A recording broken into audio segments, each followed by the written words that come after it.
ఈ సమావేశంలో ఉన్న వారందరికీ ముఖ్యంగా తెలియజేయడం ఏమిటంటే, ఇప్పుడు చెప్పబోయేది దేవుని జ్ఞానం. అంటే హిందువులు దేవుని జ్ఞానం అనుకోవచ్చు, ముస్లింలు అల్లా జ్ఞానం అనుకోవచ్చు, క్రైస్తవులు యెహోవా జ్ఞానం అనుకోవచ్చు.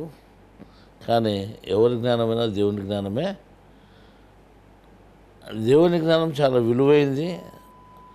దేవుడు అత్యున్నతుడు, అతనితో సమానమైనటువంటి వారు ఎవరు లేరు. ఆయనకు సంబంధించిన జ్ఞానం చెప్పేవాడు మీరు జాగ్రత్తగా వినాలని కోరుకుంటున్నాము. మీరు ఎట్లంటే అట్లా కూర్చోకుండా, అది ఎట్లుండాలంటే జ్ఞానాన్ని కిరిచపరిచినట్టు ఉంటుంది. ఏందో ఎక్కడో కాలు పెట్టి, ఎక్కడో తల పెట్టి, ఎక్కడో చేయి పెట్టి కూర్చుంటే అది బాగుండదు. మీరు అంటే ధ్యాసగా శ్రద్ధగా వినాలనే ఉద్దేశంతో కూర్చోండి. కొంతమంది చూస్తున్నారు, కొంతమంది నిద్రపోతున్నారు, కొంతమంది కళ్ళు మూసుకున్నారు, కొంతమంది చేయి ఎక్కడో పెట్టారు, కాలు ఎక్కడో పెట్టారు. అదేం పద్ధతి కాదు. కానీ జ్ఞానం దగ్గర మాత్రం చాలా జాగ్రత్తగా ఉండి తెలుసుకోవాలని కోరుతున్నాము. కాబట్టి ముందుగా చెప్పేది ఏమంటే, మనం దేవుడు మనకు జ్ఞానం అందించాలని, మనం తెలుసుకునేటువంటి విషయం అంతా మన త్వరలో అర్థం కావాలని కోరుకుంటూ ఈ సమావేశాన్ని ప్రారంభిస్తున్నాము. ఇప్పుడు చెప్పబోయే జ్ఞానము ధర్మచక్రము అనే అంశము. ఆ అంశాన్ని గురించి మనం చెప్పుకుంటాము. దాన్ని చెప్పబోయే ముందు అంటే ఇంకా కొన్ని అది నేరుగా ఆ విషయం లేకపోకుండా కొంత ప్రస్తావనలోకి పోయి మళ్ళీ అక్కడి నుంచి మన దాంట్లో ఎగిపోతాం. ఇప్పుడు ముఖం మీద చక్రాలు పెట్టుకున్నాం, అంటే దాని చక్రాలు అంటున్నాం. కానీ అది నామాలు అంటున్నాం, చక్రాలు అంటున్నాం, ఇంకో చిహ్నాలు అంటున్నాం, ముద్రలు అంటున్నాం, రకరకాల పేర్లు అంటున్నాం. అది ఏదైనా అనుకోవచ్చు, ఎవరికి ఇష్టం వచ్చేట వాళ్ళు అనుకోవచ్చు. నేనేం చెప్తున్నానంటే, ఇది హిందువులకు సంబంధించింది కాదు. హిందువులు ఎక్కడైనా కానీ 3 నామాలు పైకి పెడతారు, లేదా 3 అడ్డ విభూతి రేఖలు పెడతారు, లేదా మధ్యలో బొట్టు పెడతారు, ఎర్ర బొట్టు పెడతారు. ఈ నామాలంటే మీకు తెలుసు. విభూతి రేఖలు అంటే 3 విభూతి తెల్లని రేఖలు తెలుసు. కానీ పూర్వము సృష్టి ఆది నుంచి కృతయుగము, త్రేతాయుగము, ద్వాపరయుగము, కలియుగము 5000 సంవత్సరాలు గడిచిపోయేంత వరకు కూడా ఇవి లేవు. ఇప్పుడు మనం మధ్యలో పెట్టుకుంటే కొంతమంది ఇది హిందువులు బొట్టు అంటున్నారు. హిందువులు బొట్టు అనేది ఎక్కడైనా చరిత్ర దానికి ఎక్కడైనా ఆధారం ఉందా? ఎక్కడా ఆధారం లేదు, ఎక్కడ చరిత్ర లేదు. హిందువులని చెప్పేదానికి అవకాశమే లేదు. సరే, ఏ మతం ఇది అంటే ఇంకో 2 మతాల్లో బొట్లు పెట్టుకోలేడు, ముఖం మీద బొట్లు ఉండవు. కానీ ఆ మతాలకు సంబంధించింది కాదు. సరే, హిందువులు అంటే అన్ని రకాలు పెట్టుకుంటారు కాబట్టి బొట్టు, నాము, విభూతి రేఖలు 3 రకాలు పెట్టుకుంటారు కాబట్టి 3లో ఇది ఒకటి పెట్టుకున్నాను అనుకునేదానికి ఇంతకుముందు చరిత్ర లేదు. దీనికి ఏ హిందువు పెట్టుకోలేదు. ఇప్పుడు మనం మాత్రం పెట్టుకుంటున్నాం. అది పెట్టుకుంటానే మనం హిందువులు అయిపోయినామా? అది హిందువుల నమ్మకమేమే కాదు. మళ్ళీ దీనికి ఎక్కడైనా కానీ భగవద్గీతలో ఎక్కడైనా ఉందా ఇది ఇటు పెట్టుకోబోని?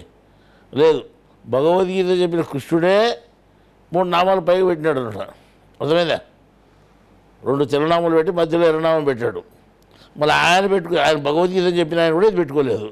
మళ్ళీ భగవద్గీతను మనం చెప్పుకుంటూ గొప్పగా అని మనం చెప్పుకుంటూ భగవద్గీతను ప్రచారం చేస్తూ మళ్ళీ ఈ నామాలు పెట్టుకోవడం ఏంది కొత్తగా? అంటే అక్కడ ఒక ప్రత్యేకత ఉంది. మనం తెలుసుకునేది ఏమిటిది? మతాలకు సంబంధించిన విషయాలు కాదు. మనం తెలుసుకునేది దేవుని జ్ఞానము. దేవుని జ్ఞానానికి సంబంధించిందే మనం పెట్టుకోవాలి. సరే, ఇప్పుడు మనం ఒక విషయంలోకి వస్తాం. ఒక చోట ప్రథమ ద్రవ్య గ్రంథము భగవద్గీత అంటాం, ద్వితీయ ద్రవ్య గ్రంథము ఇంజీలు లేకపోతే బైబిల్ అంటాం,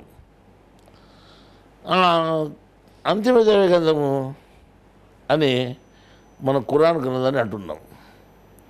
అంతిమ గ్రంథము 5వ సూర 2వ ఆయత్తులో దేవుని చిహ్నాలు అనే పదం ఉంది. దేవుని చిహ్నాలు అంటే ఏమిటివి అని మనం అనుకుంటే, అంటే ఎవరికి బుద్ధి పుట్టినట్టు రాసుకుంటారు. కానీ దాని గురించి దేవుని చిహ్నాలు అంటే బయట ప్రకృతిలో కనిపించేటువంటివి చెప్పారు. ప్రకృతిలో కనిపించేటువంటివి దృశ్యాల్లో చెప్పారన్నమాట.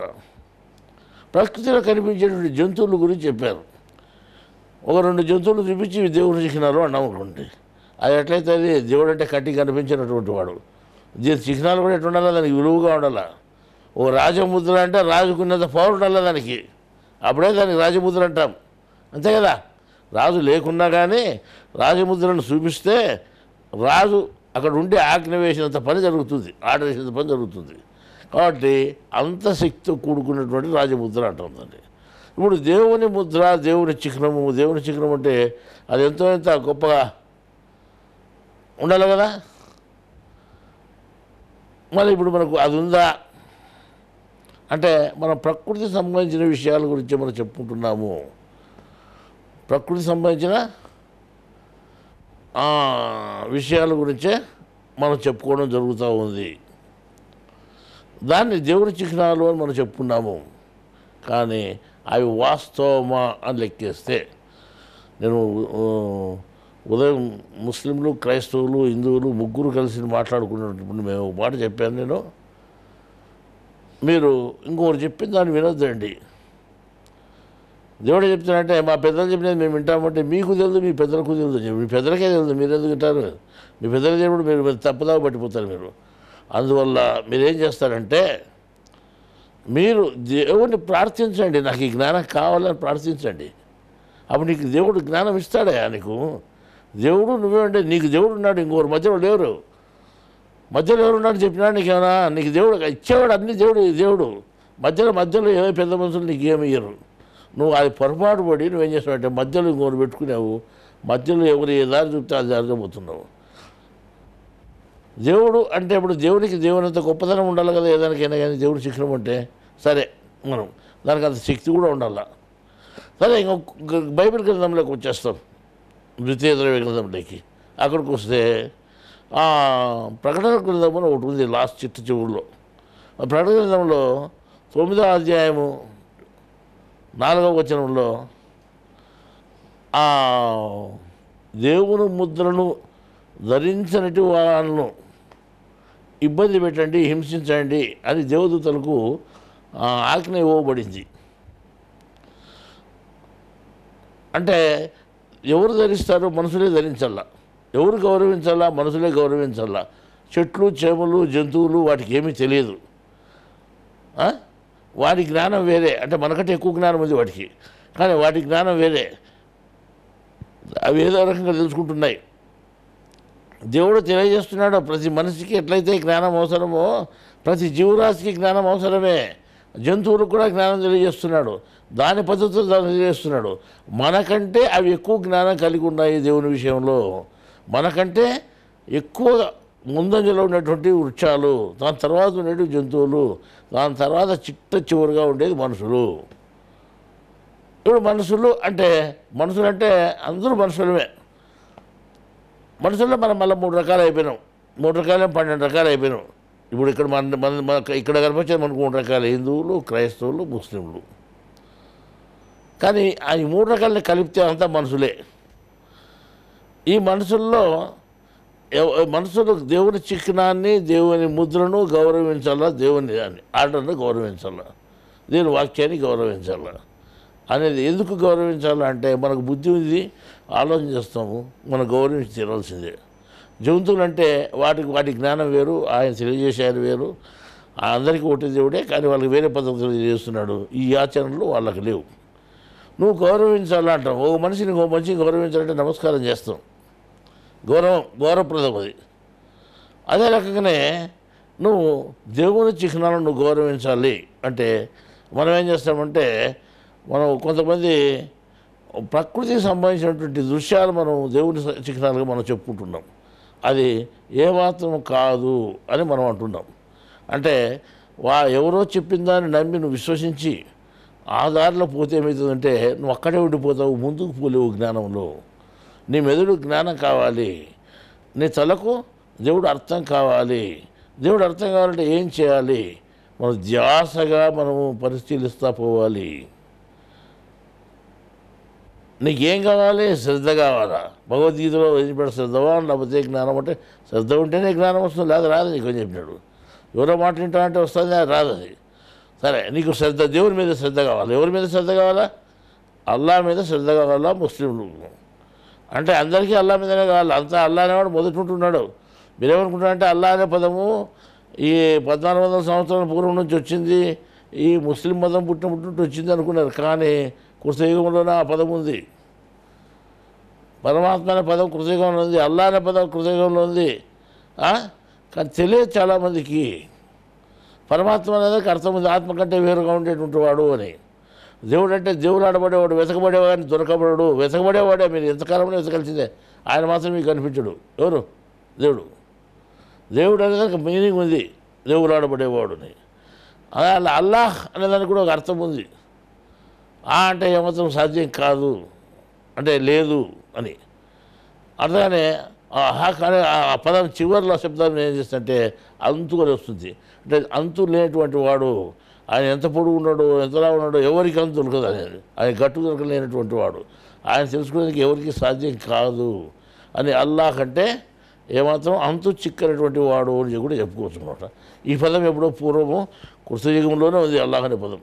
ఈరోజు మధ్యలో వచ్చినది కాదు, మధ్యలో ఎవరో పెట్టుకునేటువంటిది కాదు, మధ్యలో సపరేట్గా పుట్టినటువంటి దేవుడు కాదు. మొదటి ఉంటుండే దేవుడికి ఆ పదం పొంది ఆ పదాన్ని మనం గౌరవించాల్సిందే.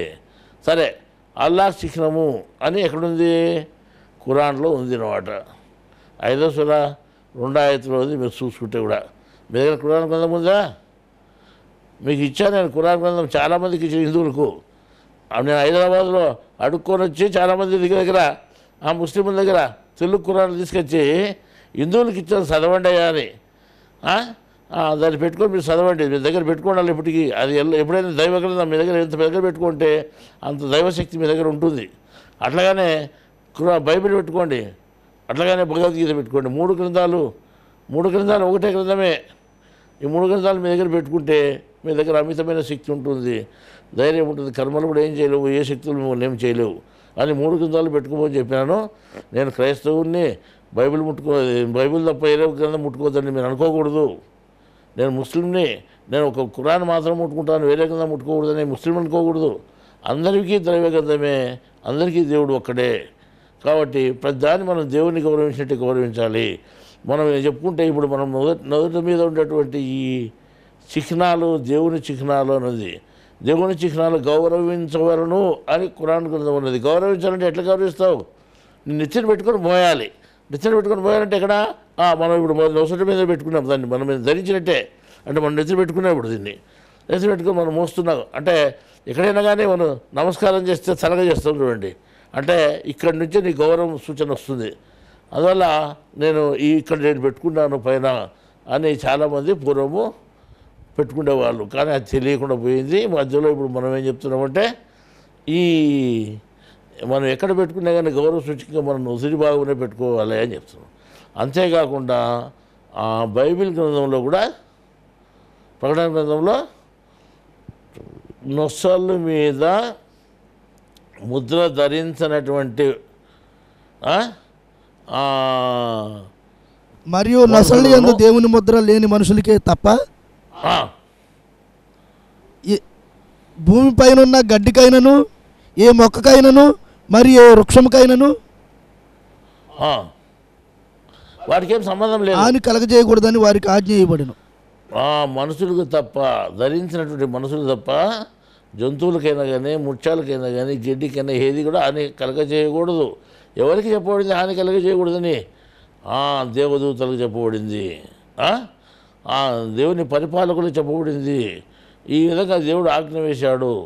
ఇవి నొసల మీద ధరించినటువంటి వాళ్ళని మాత్రం ఏమనొద్దండి, మిగతా వాళ్ళు వాళ్ళ వీళ్ళు మాత్రం ఇబ్బంది పెట్టండి అని చెప్పాడు. ఏ ఇబ్బందులు ఏది తర్వాత ఉంది. ఏమన్నా కానీ మనకు ఈ నొసల మీద దేవుని ముద్రలు ధరించండి. దేవుని ముద్ర అంటే ఏమో చెప్పారు, మనం ఏ ముద్రని అక్కడ దేవుని ముద్ర అంటే ఏది చెప్పలేదు. దేవుని ముద్ర అన్నారు, ఖురాన్ గ్రంథంలో దేవుని చిహ్నం అన్నారు, దేవుని చిహ్నం అన్నారు, దేవుని ముద్ర అన్న అంతా ఒకటే. కానీ దేవుడు ఎంతటి వాడు, దేవుని జ్ఞానం ఎంతటిదో దానికి సమానంగా ఉంటేనే దేవుని ముద్ర అవుతుంది మనకు. సరే, దీని గురించి మళ్ళీ ప్రస్తావన తెచ్చుకుందాము.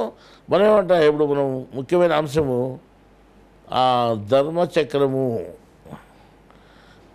ధర్మము అనేదానికి మనం నిర్వచనం చెప్పుకున్నాం ఇంతకుముందు. దేవుడు దీన్ని తయారు చేశాడు, చక్రాన్ని, ధర్మచక్రాన్ని. ధర్మచక్రం అంటే ఏమిటి అని మనకు ఎప్పుడు వినలేదు పదము అని అనుకుంటే కొంతమంది విన్నాము అంటారు. ఎక్కడ విన్నారంటే అది ఏది భారతదేశ పతాకంలో అశోకుని చక్రం ఒకటి ఉంది, అశోకుని చక్రం ఒకటి ఉంది, దాన్ని ఏమంటాం మనం ధర్మచక్రం అంటాము అని అన్నారు. అంటే మళ్ళా కనపరచదానికి చెప్తాను. వీళ్ళు వల్ల ప్రపంచంలో జెండాకి తీసుకొచ్చి పెడతాను ధర్మచక్రం అంటే. దాంట్లో ధర్మము లేదు, ఇంకొకటి లేదు. దాంట్లో ఏ ధర్మం ఉంది? అన్ని అధర్మాల జెండాలన్నీ అన్నీ మోసాలే కాబట్టి అన్ని ప్రకృతి సంబంధించిందే.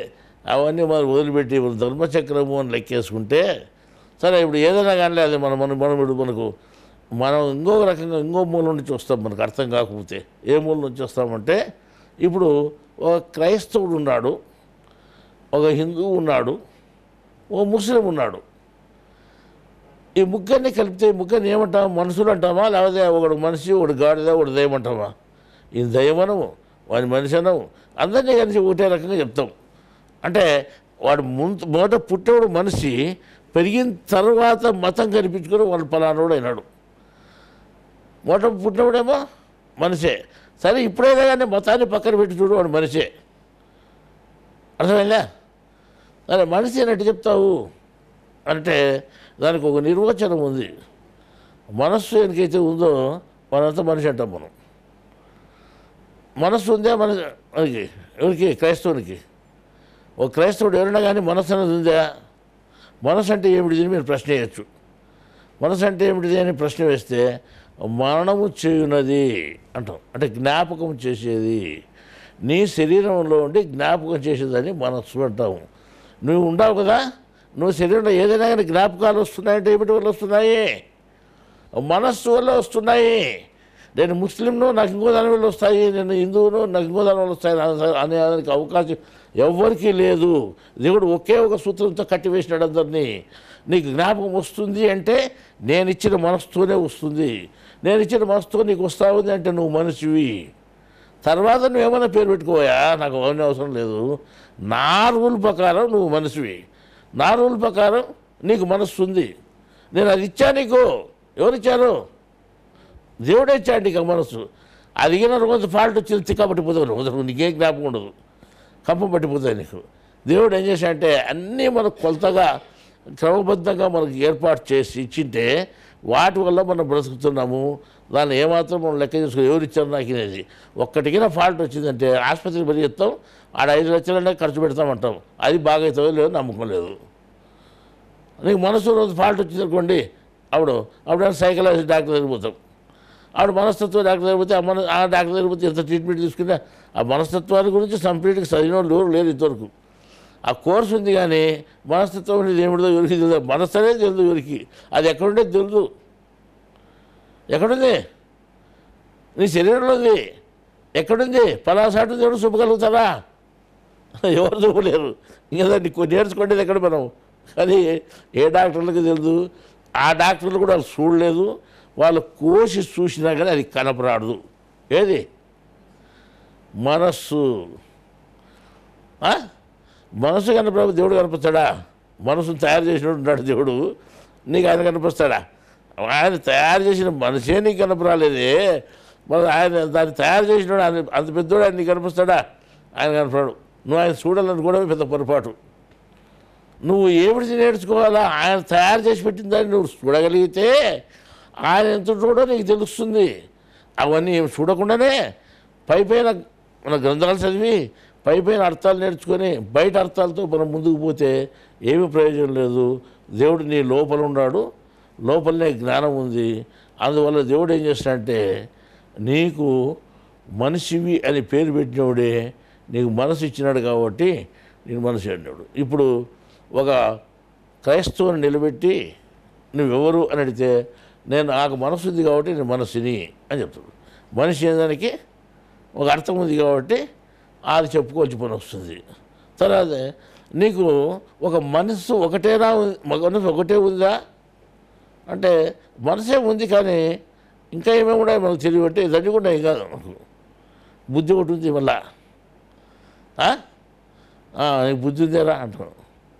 అంటే మనసు ఉంది అనేది ఒకటి ఉంది, బుద్ధి ఉంది అనేది ఒకటి ఉంది. ఈ రకంగా మన అది కూడా ఒక పార్ట్ ఉంది మనకు, బుద్ధి అనేది కూడా. బుద్ధి ఎవరికి ఉంది? బుద్ధి కూడా మనకే ఉంది.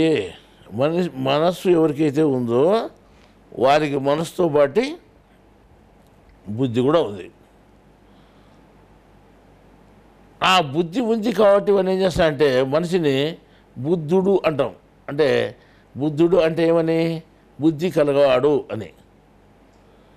బుద్ధి అంటే ఏమి? జ్ఞానం అని కూడా వస్తుంది అనమాట. జ్ఞానం కలవాడు అంటాం. జ్ఞానిగా ఉన్నటువంటి వాడిని ఏంటంటే బుద్ధుడు అంటాం. మనం ఆయన ఎవరు, బుద్ధుడు అనే ఆయన ఉన్నాడు కదా, ఆయన పేరు వేరు. ఆయన జ్ఞానం తెలిసిన తర్వాత, ఆయన జ్ఞానం అయిన తర్వాత బుద్ధుడు అనే పేరు వచ్చింది. గౌతముడు ఆయన పేరు. ఆయన గౌతముడు పోయి ఏమని వచ్చింది పేరు?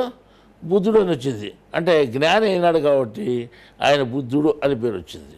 ఆ బుద్ధుడు అనే పేరు మనకు కూడా రావాలంటే మనకు కూడా ఉంది బుద్ధుడు అనేది. మనం బుద్ధి ఉపయోగించుకొని జ్ఞానాన్ని తెలుసుకోగలిగితే మనం కూడా బుద్ధులు అవుతాం. కానీ బుద్ధి ఉంది, మనం ఏం చేస్తున్నామంటే దాన్ని ఉపయోగించుకోలేదు, బుద్ధులుగా మనం లేము. మనస్సు ఉంది మనకు, కానీ మనస్సు అంటే ఏమిటో తెలుసుకోలేదు. మన మనిషిగా ఎక్కడ ప్రవర్తించలేదు, జంతువుల కంటే హీనంగా ప్రవర్తిస్తున్నాము. చాలా చూడండి, కొంతమంది అసలు ఇది మనసు ఉందా అని మనకు ప్రశ్న వస్తుంది అన్నమాట కొంతమంది చూస్తే. ఆ రకంగా మనం అంటే మనిషి అనేవాడు ఉన్నాడు. సరే, ఇవన్నీ ఎందుకు మనకు? ఇదేదో మీరు చెప్పేది సూటిగా చెప్పండి.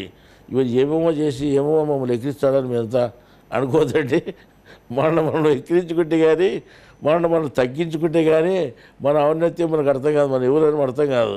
అంటే మనలో మనస్సు ఉండేది వాస్తవమే, బుద్ధి ఉండేది కూడా వాస్తవమే. మనస్సు జ్ఞాపకం చేపిస్తుంది నీకు, బుద్ధి ఏం చేస్తుంది? ఆలోచన చేపిస్తుంది అనమాట. ఇది మంచిదా కాదా, ఇది చేస్తామా చేయొద్దా, చేస్తే ఎంత లాభం ఉంటుంది, చేయకపోతే ఎంత నష్టం ఉంటుంది, ప్రతిదాన్ని నీకు విచక్షణగా విపరీసి చూపిస్తుంది. ఏది? బుద్ధి.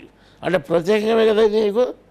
అది జ్ఞాపకం చేపిస్తే ఏది? మనస్సు. జ్ఞాపకం చేసిన దాన్ని ఇది చేస్తున్నా వద్దా అని మళ్ళీ నీకు ఆలోచన చేపించేది బుద్ధి. జ్ఞాపకం చేసినంత మాత్రం పని చేస్తావా? చేయవు. ఒకటి శత్రువుని జ్ఞాపకం చేస్తుంది. ఇంట్లో కూర్చున్నప్పుడు, నువ్వు ఖాళీ కూర్చున్నప్పుడు నీకు వాడు శత్రువు కదా, నీకు ఉన్నాడు చూడు శత్రువు అని జ్ఞాపకం చేస్తుంది. నువ్వు ఊరుకునేటప్పుడు శత్రువుని జ్ఞాపకం చేస్తే నువ్వు ఆ జ్ఞాపకాన్ని ఏం చేస్తావు అంటే బుద్ధి ఉపయోగించుకొని ఏం చేస్తుంది నీకు మళ్ళీ వాడిని ఏం చేయాలో, మనం ఎట్లా వాడిని కంట్రోల్ చేసుకోవాలా శత్రువును అని. లేదా కొడదామా, తిడదామా, లేదా వాడిని ఎట్లా చేస్తామో, వాడిని లేకుండా చేస్తామా, లేదా వాడిని జోలి ఇవ్వకుండా ఊరుకుందామా, ఇన్ని ఆలోచనలు చేస్తుంది ఏది? మనలో ఉండే బుద్ధి. ఇవన్నీ మనకు ఉండాలి లేదా? నేనేదో గ్రంథం చదివి ఏది చెప్పలేదు స్వామి, నీలో ఉండేది చెప్తున్నాను, మనిషిలో ఉండేది చెప్తున్నాను, నేను గ్రంథాల్లో చెప్పలేదు. ఇప్పుడు అంటే గ్రంథాల్లో చెప్పాలంటే గ్రంథాల్లోనే చెప్పేది. నువ్వు ఏ గ్రంథం అయితే దైవ గ్రంథం అంటున్నావో ఆ గ్రంథంలోదే విషయం చెప్తున్నాను. నీకు అర్థం కావాలంటే ఎక్కడి నుండి స్టార్ట్ చేయాలంటే ఇక్కడ నుండి ప్రారంభిస్తే కానీ మనకు అర్థం కాదు. అంటే ఇవన్నీ నీకున్నాయి, మనస్సు, బుద్ధి. సరే, మొత్తం ఎన్ని ఉన్నాయి? ఎందుకు రామాయణం ఒకటి ఎంత? మొత్తం 24 ఉన్నాయి. నీకు ఎన్ని ఉన్నాయి?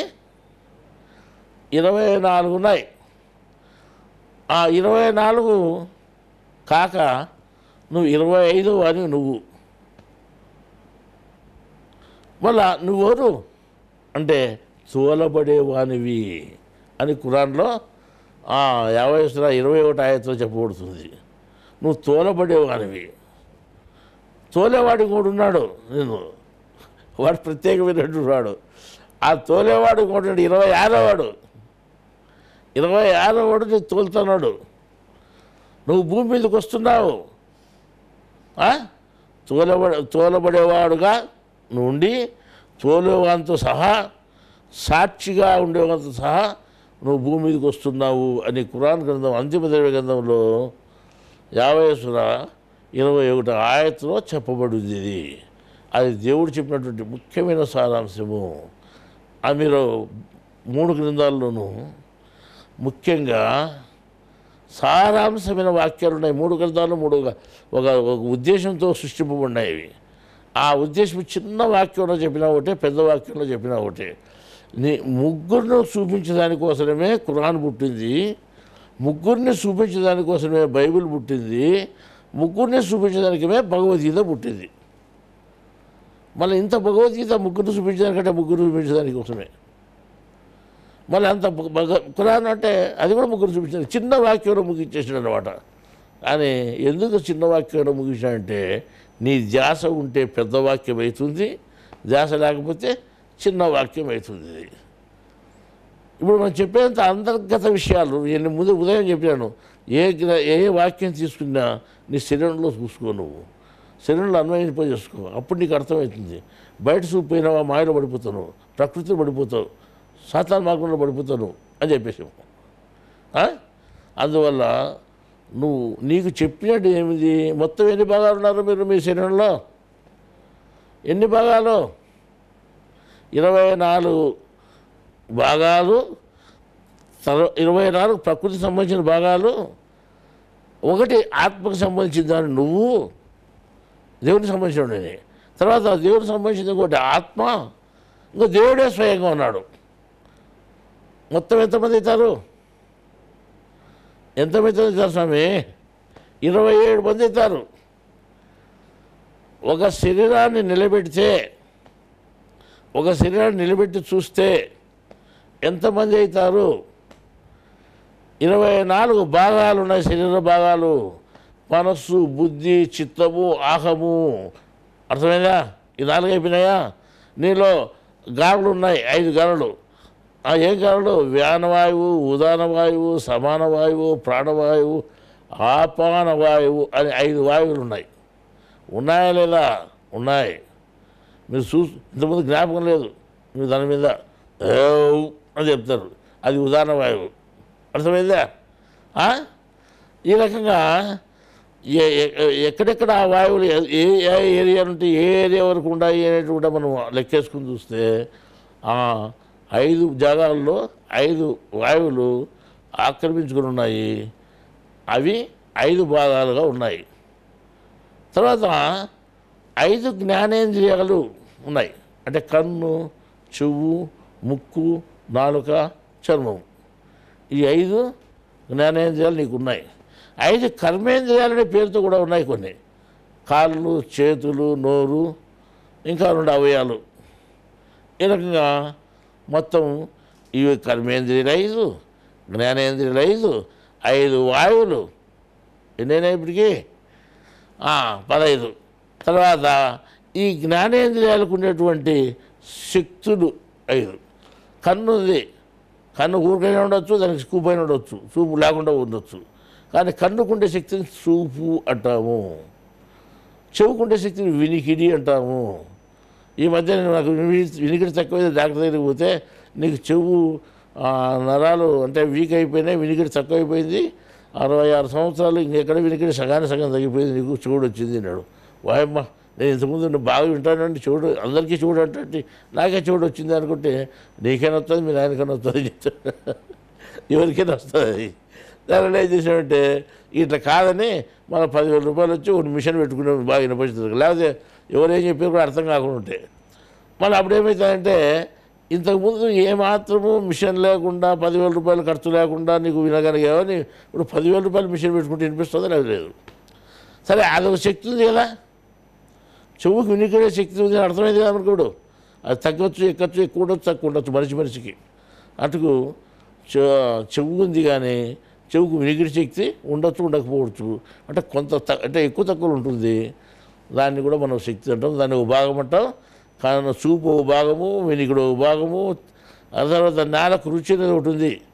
ఆ రుచి కూడా కరెక్ట్ ఉండొచ్చు, లేకుండా పోవచ్చు. ఆ రుచి అనేది ఒక భాగము, స్పర్శ అనేది ఒక భాగము, ముక్కుతో చూసేది వాసన అనేది ఒక భాగము. మొత్తం ఈ 5 భాగాలు ఉన్నాయి. ఏమైనా హిందువులకు ఉండి క్రైస్తవులకు లేకుండా పోయినాయి ఏమన్నా చెప్పండి? ఏమన్నా లేకుండా పోయినాయా? ఉన్నాయి, అందరికీ ఉన్నాయి. అదే క్రైస్తవులకు ఉండే ఏమన్నా ముస్లింలకు లేకుండా పోయినాయా? అన్నీ పెట్టింటే మనం మనిషి అయినాం. అర్థమైందా? అందరికీ దేవుడు ఇచ్చినాడు సమానంగా. ఎవరైనా ఒకరికి ఎక్కువ దగ్గర ఒక ముస్లింలకు ఏమైనా ఎక్కువ ఇచ్చి క్రైస్తవులకి ఏమైనా తక్కువ ఇచ్చినాడా? లేదు. పుట్టుకతో అందరికీ సమానంగా ఇచ్చాడు. ఇప్పుడు మనకి ఎన్ని భాగాలైనాయి? జ్ఞానేంద్రియాలు 5, కర్మేంద్రియాలు 5 బయటికి కనపసేటి. బయటికి కనిపించే జ్ఞానేంద్రియం లేదు, కర్మేంద్రియం లేదు.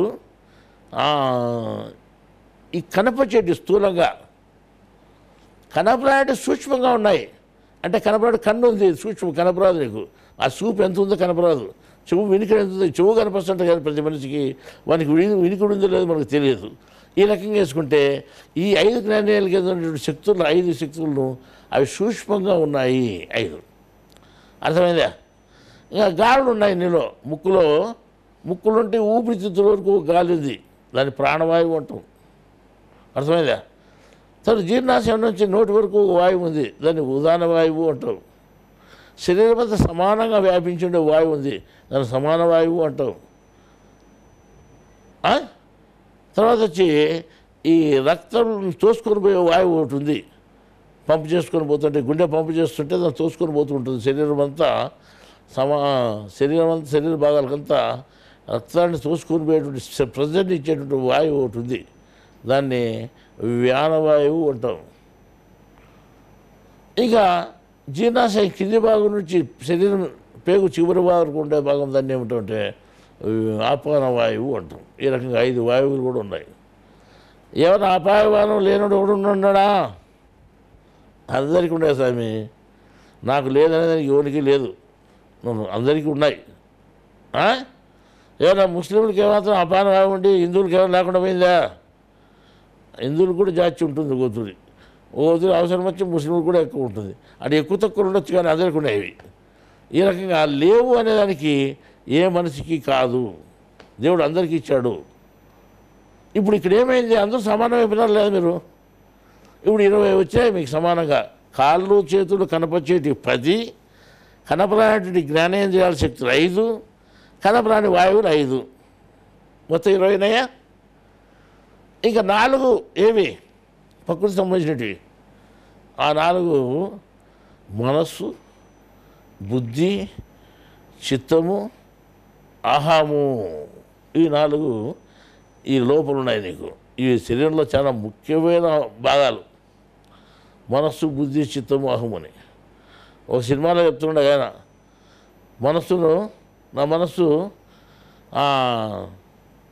ఇచ్చేసినాను ఆ అమ్మాయికి, నేను పెళ్లి చేసుకుంటాను అమ్మాయిను అంటాడు. ఎందుకు పెళ్లి చేసుకోవాలరా మాకు చెప్పకూడదు నువ్వు? ఏమంటే నా మనసు ఇచ్చాను అంటాడు. ఎప్పుడు ఇచ్చినారంటే నేను సంవత్సరం అయింది ఇచ్చి అంటాడు. సరే ఇచ్చిన వాళ్ళు ఎట్లుంది అది మనసు అని అడిగినాడు వాళ్ళ ఆయన.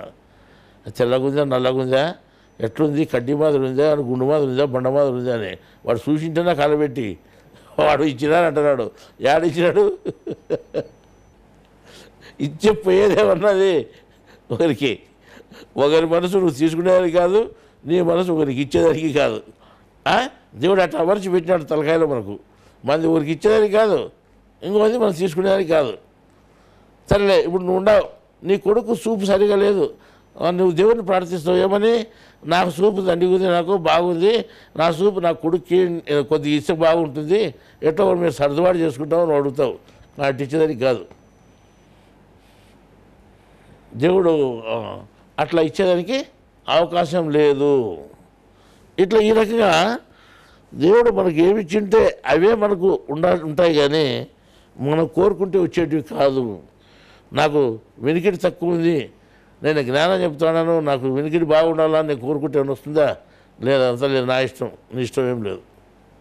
ఎవరికి ఇష్టం? అధిపతి ఇష్టం. నీ శరీరానికి ఉండే అధిపతి ఉన్నాడు, నువ్వు అధిపతి కాదు. ఓ మూల ఉండేవాడివే నువ్వు శరీరంలో నువ్వు ఉన్నావు, ఆ మూల ఉండేవాడివే నువ్వు. అధిపతి ఒకడు ఉన్నాడు నీ శరీరానికి అంతా. నేను తోలేవాడు వాడు. ఎవడు అధిపతి? నేను తోలేవాడు.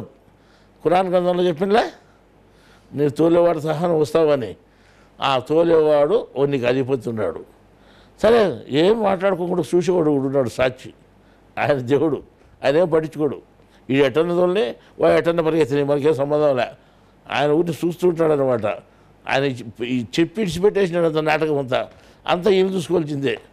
ఈ రకంగా పరిగెత్తేవాడవుడు, తోలేవాడవుడు, సాక్షిగా చూసేవాడవుడు ఉన్నాడు. ఇది ఖురాన్ గ్రంథంలో బాగా అర్థమయ్యేదని చెప్పినారు. బాగా తోలేవాడు, తోలబడేవాడు, సాక్షిగా ఉండేవాడని. అంటే మనిషికి దగ్గరగా అర్థమవుతుంది. కానీ వీళ్ళు ఎవరు అంటే వీళ్ళు మళ్ళీ ఇంకోదాన్ని వినరు, ఇంకో దూతలని ఇంకోటనో ఇంకోటో. వాళ్ళ దూతలు స్వామి, నీకుండే అధిపతులు వాళ్ళు. దేవుడు దూత అవుతాడా చెప్పు? కాడు. సాక్షిభూతుడు. ఆయన ఎప్పుడు చూస్తూనే ఉంటాడు. ఆయన ఏం మాట్లాడు, ఎవరితోనూ మాట్లాడు, ఏమీ చేయడు, అన్నీ చూస్తూ ఉంటాడు దేవుడు. దాన్ని తోలేవాడు ఎవడు? మొత్తం నీ శరీరానికి అంత అధిపతి ఉంటున్నాడు. దేవుడు ఏం చేసినట్టు ఆయనకు అప్పు చెప్పేశాడు అధిపతికి, నీ శరీరాన్ని అంతా. ఆ శరీరం అంతా ఆయన హ్యాండ్ ఓవర్లో ఉంది. నీకు వెంట్రుకలు బాగా మొలిచేటట్టు చేయాలంటే ఎవరు అధిపతి? నీ శరీరంలో వాడు తోలేవాడు. అర్థమైందా? ఆ తోలేవాడు అంటాడు. ఎవడు తోలేవాడికి పేరు లేదా అంటే ఉంది. నువ్వు తోలబడేవాడికి నీకు ఓ పేరుంది, తోలేవానికి ఓ పేరుంది, చూసేవానికి కూడా అది పేరు కానీ ఒక డిగ్రీ ఉంది ఆయనకు. తోలబడేవాడు జీవుడు, నువ్వే. నువ్వున్నావే. ఎవడైతే నేను అని అనుకుంటున్నావో, ఎవడైతే నేనైతే ముస్లింను, నేనైతే క్రైస్తవుని, నేను హిందువుని ఎవడైతే అనుకుంటున్నాడో, నాకు ఇంట్లో భార్య ఉంది, పిల్లలు ఉన్నాడని ఎవడైతే అనుకుంటున్నాడో, నాకు ఊర్లో ఆస్తి ఉందని ఎవడైతే అనుకుంటున్నాడో, ఇంకా ఈ రకంగా అనుకునేవాడు ఎవడైతే ఉన్నాడో వాడు తోలబడేవాడు. అంటే జీవాత్మ, జీవుడు. నీ శరీరంలో ప్రతి కర్మను అనుభవించేవాడు, సుఖాన్ని దుఃఖాన్ని అనుభవించేవాడు ఎవడు? జీవుడు. ఎవడెవడు అనుభవించేవాడు ఉండాలి. ఇంతమంది ఉన్నాక ఇంతమంది ఎందుకు పనిచేస్తున్నారు శరీరంలో? 24 మంది. అంటే ఈయన అనుభవాలు అందించేదానికి పనిచేసి కష్టాన్న సుఖాన్ని ఈయనకి ఇస్తే వాడు దాన్ని అనుభవించాల. ఇది చట్టం మనిషిలో ఉండేది. అర్థమైందా? ఈ చట్టాన్ని ఏం చేసినాడంటే ధర్మబద్ధంగా తీర్చిదిద్దినాడు కాబట్టి దీన్ని ధర్మచక్రము అంటున్నాం. చక్రము అని ఎందుకు పేరు పెట్టామంటే ఎప్పుడు నడిచేది, ఎప్పుడు దొరలేదు. అది ఓ చోట నిలబడదు, ఎప్పుడు దొరుకుతుంటుంది అది.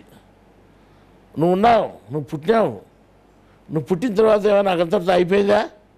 పిల్లోనిగా ఉన్నావా? పెద్దోడైనా మళ్ళీ పెద్దోడైనా మళ్ళీ పెద్దోడైనా మళ్ళీ పెద్దోడో ముసిలోడు కూడా అయినా ఇప్పుడు ఇట్లా ఉంటామా? ఇంకా దొల్లల్లా. ఎక్కడికి? సావు వరకు దొలుతాం. సావు వరకు దొలినాక ఆడికి అయిపోయింది అంటే ఆడికి మనకి అయిపోయింది. ఇప్పుడు కనపచ్చేది మళ్ళీ అవసరాలది కనపరాదు లేండి. అవసరాలది మనం ఒక రకంగా చెప్పుకున్నారు. అవసరం ఉంటే సత్యం ఉంటుంది, కానీ అది ఎవరికి కనపరాదు. కానీ కనపచ్చినా కనపరాకనే ఒక సత్యం అంటూ ఉంటుంది, అవసరం కూడా ఉంటుంది. మళ్ళీ దొల్లేదే. చక్రం అంటే ఏమవుతుంది? ఒకసారి మీరు నిలబడుతుందేమన్నా? నిలబడదు. అది మళ్ళీ దొలుతూ ఉంటుంది. అది ఎంతవరకు దొలుతుంది? ఇరుసు దాన్ని దొల్లించేంతవరకు దొలుతున్నట్టుంది దానికి. దీని పేరును ఏమన్నామంటే ధర్మబద్ధంగా చేయబడినటువంటి నడిచేటువంటి పద్ధతి కాబట్టి ధర్మచక్రము అన్నాం దీన్ని. ఏదాన్ని? నీ శరీరాన్ని స్వామి, ఇంకోటేం కాదు. నీ శరీరం ఏదైతే ఉందో అది ధర్మచక్రము అనబడింది. అంటే ఇది ఖురాన్లో లేదు, బైబిల్లో లేదు, భగవద్గీతలో అంటే అన్నీ దీని గురించే చెప్పినది. బైబిల్ ఇదే, ఖురాన్ ఇదే, భగవద్గీత అన్నీ ఈ నీ శరీరాన్ని గురించి చెప్పినాయి అన్నమాట. ఈ వాక్యం లేదా తోలబడేవాడు తోలేవాడని. ఈ తోలబడేవాడు తోలేవాడనేప్పుడు నువ్వు అంత ఎందుకు అర్థం చేసుకోవాలి చక్రాన్ని? నువ్వు తండ్రి, కుమారుడు, పరిశుద్ధాత్మ అన్నప్పుడు ఎక్కడున్నాను మేము ఎందుకు అర్థం చేసుకోలేదు? ఆ ముగ్గురినే మీరు చూస్తున్నారు, కానీ మిగతా 24 మంది ఎందుకు చూడలేదు మీరు? చెడు అచ్చెడు పురుషోత్తముడు అని భగవద్గీతలో చెప్పినప్పుడు ఆ ముగ్గురినే కూడా చూడడం లేదండి. అసలు వీళ్ళనే ముగ్గురుతాను వాళ్ళు అసలు వదిలిపెట్టేసినారు. అది ఇంకోటి మళ్ళీ ఆ చెడు అంటే నాశనమే కూడా శరీరం అని మళ్ళీ శరీరం లేకపోయినారు. అసలు లెక్కచారమే తెలియకుండా పోయింది.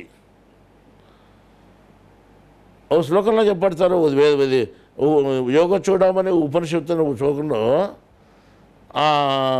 జ్ఞాన కర్మేంద్రియ ప్రాణాది పంచవాయు సూక్ష్మలింగమిచ్చుచతే అన్నారు. అంటే జ్ఞాన కర్మేంద్రియ ప్రాణాది పంచవాయు అంటే ప్రాణాది పంచవాయువులు, ప్రాణము మొదటి మీద అంటే వాయువులు ఉంటాయి 5, ప్రాణము, అపానము, ఉదానము, వ్యానము, సమానం అని ఈ 5 వాయువులు ప్లస్ జ్ఞాన కర్మేంద్రియ, జ్ఞానేంద్రియాలు 5, కర్మేంద్రియాలు ఈ 5 మొత్తం 15 సూక్ష్మలింగం ఇచ్చుతాడు. అంటే సూక్ష్మంగా కనపరాకుండా శరీరము అని చెప్పినాడు. అంటే అది కనపరాకుండా శరీరమా? కాళ్ళు చేతులు కనిపిస్తున్నాయి ప్రతి మనిషికి. 5 వాయువులు అంటే కనిపించలేదు, ఆ మిగతా 10 కనిపిస్తున్నాయి కదా, సూక్ష్మ శరీరం ఎట్లా చెప్పినారు దాన్ని? అది తప్పు, ఆ శ్లోకమే తప్పు. ఈ తప్పని ఎంతమంది పెద్దోళ్ళు రాసినారు, మీరు ధైర్యం ఎట్టు వచ్చిందంటే ధైర్యమే తప్పనే దానికి. పిల్లోడనే తప్పని చెప్పొచ్చు, పెద్దోడనే తప్పని చెప్పొచ్చు. అది రాయడమే తప్పు. ఎందుకు? పబ్లిక్గా కనిపించేటువంటి 10 పెట్టుకొని 10ని కనపరాని 5ను కలిపి కనపరానేటువంటి ఎట్లయితుంది? అది పూర్తి తప్పు. కాబట్టి ఇది తప్పు అని మనం చేసి చెప్పొచ్చు. అది ఉపనిషత్తు కానీ, వేదం కానీ, ఇంకోటి కానీ ఏదైనా కానీ తప్పు అని చెప్పచ్చు. కానీ భగవద్గీత ఉంది, బైబిల్ ఉంది, ఖురాన్ ఉంది. దాంట్లో మనకి ఏంటంటే దేవుడు మనకు కావాల్సినటువంటి జ్ఞానం ఇచ్చాడు. అర్థం చేసుకుంటే ఎంతైనా ఉంది. ఒక అబ్బాయి చెప్పాడు, నేను ఖురాన్ చదివాను, అద్భుతమైన జ్ఞానం అన్నాడు. ఇప్పుడు ఖురాన్ 20,000 మంది పైన చదివినారు ఇక్కడ మన దగ్గర. కానీ ఖురాన్ చదవండి అని ముస్లింలు ఎంతో ప్రయత్నం చేసిన, అది మాకేంటి కానీ ముస్లిం క్రిందం, తుర్కోల క్రిందం మాకేంటి కానీ ఏవించుకొని పక్క వినాలు ఉన్నారు, అసలు ముట్టుకోలేదు అని మనం ఏం చెప్పినామంటే ఇక్కడికి వచ్చిన తర్వాత ఖురాన్ గ్రంథాన్ని, తెలుగులో ఉండే గ్రంథాన్ని తీసుకొచ్చి ఇచ్చి అందరికీ ఇచ్చి చదవండి నాన్న, దైవ గ్రంథం ఇది, దీంట్లో జ్ఞానం ఉంది అని చెప్పి దాని వాక్యాలు కూడా వివరంగా మనం రాసి ఇచ్చినాం. మనం అది చదివిన తర్వాత ముస్లింలు కూడా అర్థమైంది, ఇది దీంట్లో ఎంత గొప్ప జ్ఞానం. అంతవరకు వాళ్ళకు కూడా అర్థం కాలేదు. ఆయనలు చదివినా కానీ అందులో ఉండే సారాంశం తెలియలేదు. కానీ తెలిసిన తర్వాత దాంట్లో సంతోషం వచ్చేసింది మనిషికి. అంటే ఖురాన్లో ఉండే గొప్పతనం ఏమిటిదో పూర్తి అర్థమైపోయింది మనిషికి. ఈరోజు హిందువులు తెలుసుకునేట్టు చూసుకోండి ఎంత గొప్ప. అభిలాడు ఇంతకుముందు మీ ముందర అబ్బాయి చెప్పాడు కదా, చాలా గొప్పగా ఉంది అని. మళ్ళా ఒక హిందువు వచ్చి ఖురాన్ గ్రంథాన్ని పొగుడుతున్నా అంటే దాన్ని ఎంత బాగా అర్థం చేస్తున్నాడు చూడండి. కానీ ఖురాన్ గ్రంథంలో ఉండే ఔన్నత్యం ముస్లింలు కూడా సరిగ్గా తెలియదు. ఎందుకంటే ఆ వాక్యాలను వివరం సరిగ్గా తెలియదు. తెలిస్తే అద్భుతమైనది. అట్లాగనే మనకు ఎంతో జ్ఞానం ఉంది మనకు, కానీ తెలియబడలేదు. ఈ 3 ఆత్మల గురించి ఖురాన్ గ్రంథంలో ఉంది. ఆ 3 ఆత్మల గురించి ఎవరు పట్టించుకోలేదు అసలు. అదే ఇప్పుడు మనం ఏడంటాం, ఇప్పుడు మనకు శరీరాన్ని 2 భాగాలుగా విచ్ఛిన్నం చేసి చూపుతాం, 2 భాగాలుగా భాగిస్తాం. 2 భాగాలుగా భాగిస్తే ఏమవుతుంది? కనపరిచే భాగము, కనపరాని భాగము. కనపరిచే భాగం మీకు చెప్పండి, ఎవరైనా చెప్పదు చెప్పండి. కాళ్ళు చేతులు ఇవి కనిపించేటే కదా, కాళ్ళు చేతులు కనిపించేటే కదా. చెప్పు, గట్టి చెప్పు. 5 జ్ఞానేంద్రియాలు, 5 కర్మేంద్రియాలు పనులు చేసి ఉంటాయి. 5 అవయవాలు ఉన్నాయి. కనిపించే అంటే బయటికి విషయాన్ని లోపలికి అందించే దానిలో జ్ఞానేంద్రియాలు అంటాం. అంటే ఇప్పుడు మనం ఇంకో మాట చెప్తాం, ఈ జ్ఞానేంద్రియాలు లేదు, కర్మేంద్రియాలు కనిపించే స్థూల శరీరము అని చెప్తున్నాం. ఈ స్థూల శరీరం అనేది ఏంటంటాం? 2 పేర్లు పెట్టిన జ్ఞానేంద్రియాలు, కర్మేంద్రియాలని. ఈ కర్మేంద్రియాలు అంటే ఏమిటివి అంటే పనులు చేసి పెట్టేటివి. కానీ దానికి రుచి తెలియదు, పసి తెలియదు, దాని నీకు విషయం తెలియదు. చేతులు ఉన్నాయి, ఆ పని చేసేటివి మాత్రమే. కాళ్ళు ఉన్నాయి, పని చేసి పెట్టేట్టే నడిచేదే. నోరుంది, లోపల కూడా నమ్మలేదు తప్ప ఇంకోటి ఏం లేదు. దానికి నాలుగు రుచి తెలుస్తుంది, కానీ ఇది నమిలితే 4 రుచి తెలుస్తుంది, అది గ్రహించగలుగుతుంది. కానీ దీని పని నమిలే పని, అంటే పని చేసేటువంటి అవయవాలు నీలో 5 ఉన్నాయి. నీ నోరు ఒకటి, చేతులు ఒకటి, కాళ్ళు ఒకటి, అలాగనే గుదము గుహ్యము అని ఒకటి ఉన్నాయన్నమాట. నీకు లింగం ఒకటి, తర్వాత విసర్జనావయమైనటువంటి గుదము అని ఒకటి. ఈ విధంగా ఈ 5 పని చేసేటివి మాత్రమే నీకు. బాగా చూసుకోండి, ఎవరికైనా అవే. ఈ మతము గీతం అనేది పక్కన పెట్టి చూస్తే మనిషికి ఇవన్నీ ఉన్నాయి, 5 ఉన్నాయి. ఏమిటి? కర్మేంద్రియాలు అంటాం, పని చేసి పెట్టేటివి. తర్వాత జ్ఞానేంద్రియాలు 5 ఉన్నాయి. కన్ను, ముక్కు, చెవు, నాలుక, చర్మము. ఈ జ్ఞానేంద్రియాలు అంటే దీని పేరు ఎందుకు వచ్చిందంటే విషయ జ్ఞానాన్ని తెలియజేస్తాయి. ఈ బయట మీరు ఇంతమంది కూర్చున్నారు అని నా కన్ను నాకు తెలియజేస్తుంది. మీకు అన్నీ తెలియజేస్తుంది. సీన్ మీద గోడ మీద బొమ్మ సాగు కనిపిస్తున్నాడు అని మీకు తెలియజేస్తుంది. అసలు చెవే వినిపిస్తుంది, అది కనిపించేదే. చెవేం చేస్తుంది? ఈ విషయాలు మనకు చెప్తున్నాడు, ఫలానా విషయం అని చెవు నీకు వినిపించేస్తుంది. నువ్వు ఆడడం లోపల ఉన్నావు, ఆ లోపల ఉండేవారికి ఈ విషయాలు తెలుస్తున్నాయి. ఎక్కడ తెలుస్తాయి? ఈ చెవు గుండా నీకు వినబడుతూ ఉంది, కన్ను గుండా నువ్వు చూస్తున్నావు, కన్ను ద్వారా చూస్తున్నావు. ఆ 2 ఇప్పుడు ప్రజెంట్గా చదువుతున్నాయి. లేదు మధ్యాహ్నం భోజనం చేసినాం, అప్పుడు నాలుక ద్వారా రుచి తెలిసింది, బాగుందో లేదో అని ఏదో ఒకటి. అది అప్పుడు భోంచేసేటప్పుడు మాత్రమే అది పనికి వస్తుంది నాలుక. తర్వాత స్పర్శ, ముట్టుకున్నప్పుడు ఎవరినైనా ముట్టుకున్నప్పుడు మాత్రమే తెలుస్తుంది స్పర్శ. వాసన, ఏదైనా ఊదిబద్ది ముట్టించినప్పుడు కానీ ఎప్పుడైనా కానీ మంచి సువాసన మాత్రం ఉన్నప్పుడు మాత్రం తెలుస్తుంది ముక్కుకు.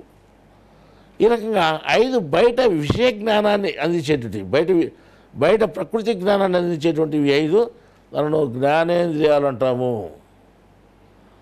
అర్థమవుతుందని చెప్పే భాష మీకు నేను మీకు వచ్చిన తెలుగులోనే మాట్లాడుతున్నాను, ఇంకో భాషలో ఏం మాట్లాడలేదు.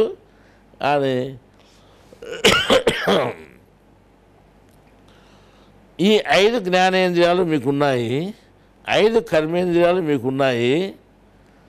ఈ అన్నిటినీ అధిష్ఠించి ఎవడున్నాడు? జీవాత్మన్నాడు. అంటే ఇవి చేసే పనులన్నీ అధిష్ఠించి దానివల్ల వచ్చేటువంటి సుఖాన్ని దుఃఖాన్ని అనుభవిస్తున్నాడు జీవాత్మ. అంటే ఈ 10 వల్లే కాకుండా ఇంకా మిగతా 14 వల్ల ఉన్నాయి కదా, అన్నిటి కలుపుకొని అన్నిటి వల్ల వచ్చేటువంటి సుఖాన్ని దుఃఖాన్ని అనుభవించడానికి మాత్రం జీవుడు ఉన్నాడు అని భగవద్గీతలో చెప్పబడింది.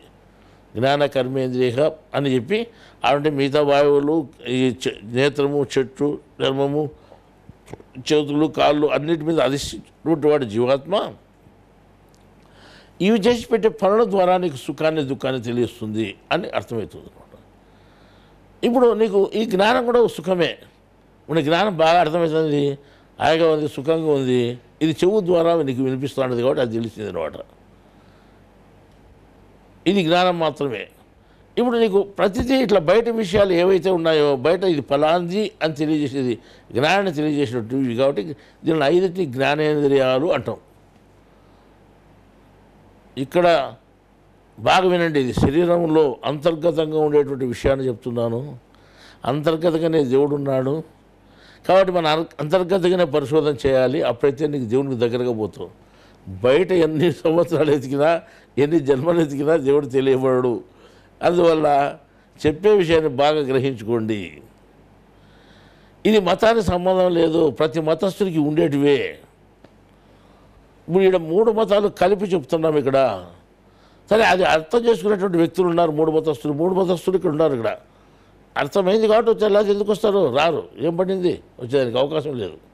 అర్థమైంది కాబట్టి ఇది ఇది దేవుని జ్ఞానము, ఇది మనుషులకు సంబంధించిన మతాలకు సంబంధించిన జ్ఞానం కాదు అని అర్థమైంది కాబట్టి అందరూ ఇటుకు వస్తున్నారు, దేవుని దగ్గరికి వస్తున్నారు. మనం ఎక్కడికి వస్తున్నాం? దేవుని దగ్గరికి వస్తున్నాం. ఇక్కడైనా వ్యక్తి కనిపిస్తాడా చెప్పేవాడు? గోడ మీద కనిపిస్తుంటాడు అంతే. వ్యక్తి ఎక్కడ కనపరాడు సామాన్యంగా. కానీ మిగతా స్వామీజీలంతా కనిపిస్తారు, వాళ్ళంతా సంబంధాలు పెట్టుకుంటారు, ఏమేమో వ్యాపారాలు చేస్తారు. ఇక్కడ వ్యాపారం అంటే లేదు, వ్యాపారం అంటే లేదు, కనపరిచేదే లేదు అసలు.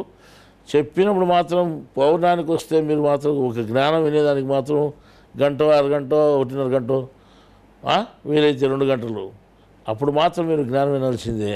అందుతప్ప నాకుండా మీకు లభ్యమేది ఏమీ లేదు. మీకు నాకుండా లభ్యమేది ఏం కావాలి? మీకు జ్ఞానం లభ్యం కావాలా? అంతే. నేను ఎట్లయినా అందిస్తాను మీకేమి. నేను గోడ మీద నుంచి అందిస్తాను, గోడ అవతల నుంచి అందిస్తాను. మీకు ఎదురుగుండే అందిలేదు రూలేం లేదు. కాబట్టి మీకు జ్ఞానం అందించేటువంటి కర్తవ్యం మాది. ఆ రకంగా ఉద్యోగం నాకు దేవుడు పెట్టాడు కాబట్టి అది చేస్తున్నాను. నా కర్తవ్యాన్ని నేను తప్పనిసరిగా నెరవేర్చాలనే ఉద్దేశంతో నేను చేస్తున్నాను. మీరు ఏం తెలుసుకోవాలనే ఉద్దేశంతో వస్తే మీకు తెలియబడుతుంది. ఎక్కడైనా కానీ ఎదురాడని జ్ఞానాన్ని అందించాలా అని ఏ ప్రశ్నకైనా ఇక్కడ జవాబు ఉంటుంది అని చెప్పాము మేము. ప్రతి ప్రశ్నకు ఇక్కడ జవాబు ఉంటుంది అని చెప్పినాము. ప్రతి వాక్యానికి వివరణ తెలుసల్లా, అప్పుడైతేనే మనకు ఆ జ్ఞానం, లేకపోతే జ్ఞానం కాదు అది. అందువల్ల 3 గ్రంథాల జ్ఞానము మనం ఇక్కడ చెప్పుకుంటున్నాము. 3 గ్రంథాల వాక్యాలను విడదీసి చెప్పుకుంటున్నాము. ఎవరైనా తప్పు చెప్తే అవి తప్పు, మనకు అవసరం లేదు, వదిలేయండి అని చెప్తున్నాం. మీకు అవి వదిలేయండి తప్పని తెలిస్తే. ఖచ్చితంగా కరెక్ట్ అని తెలిసినప్పుడు మీరు దాన్ని ఆచరించండి, అనుసరించండి. ఇప్పుడు ఈ ధర్మచక్రము అని పేరు దేనికి పెట్టినాము? శరీరానికి పెట్టినాము. దేవుడు ధర్మయుక్తంగా దీన్ని తయారు చేశాడు కాబట్టి దీన్ని ధర్మచక్రం అని పేరు పెట్టినాం. ఈ ధర్మచక్రాన్ని విభజించి చూస్తే కనిపించేటి 10, కనపడేటి 15 ఉన్నాయి. 15 కాదు, ఇంకా ఎక్కువ కూడా ఉన్నాయి. నీతో కలిపితే 15, నీతో కలపకుండా ప్రకృతి సంబంధం చూస్తే మొత్తం 14 కనపడేటివి.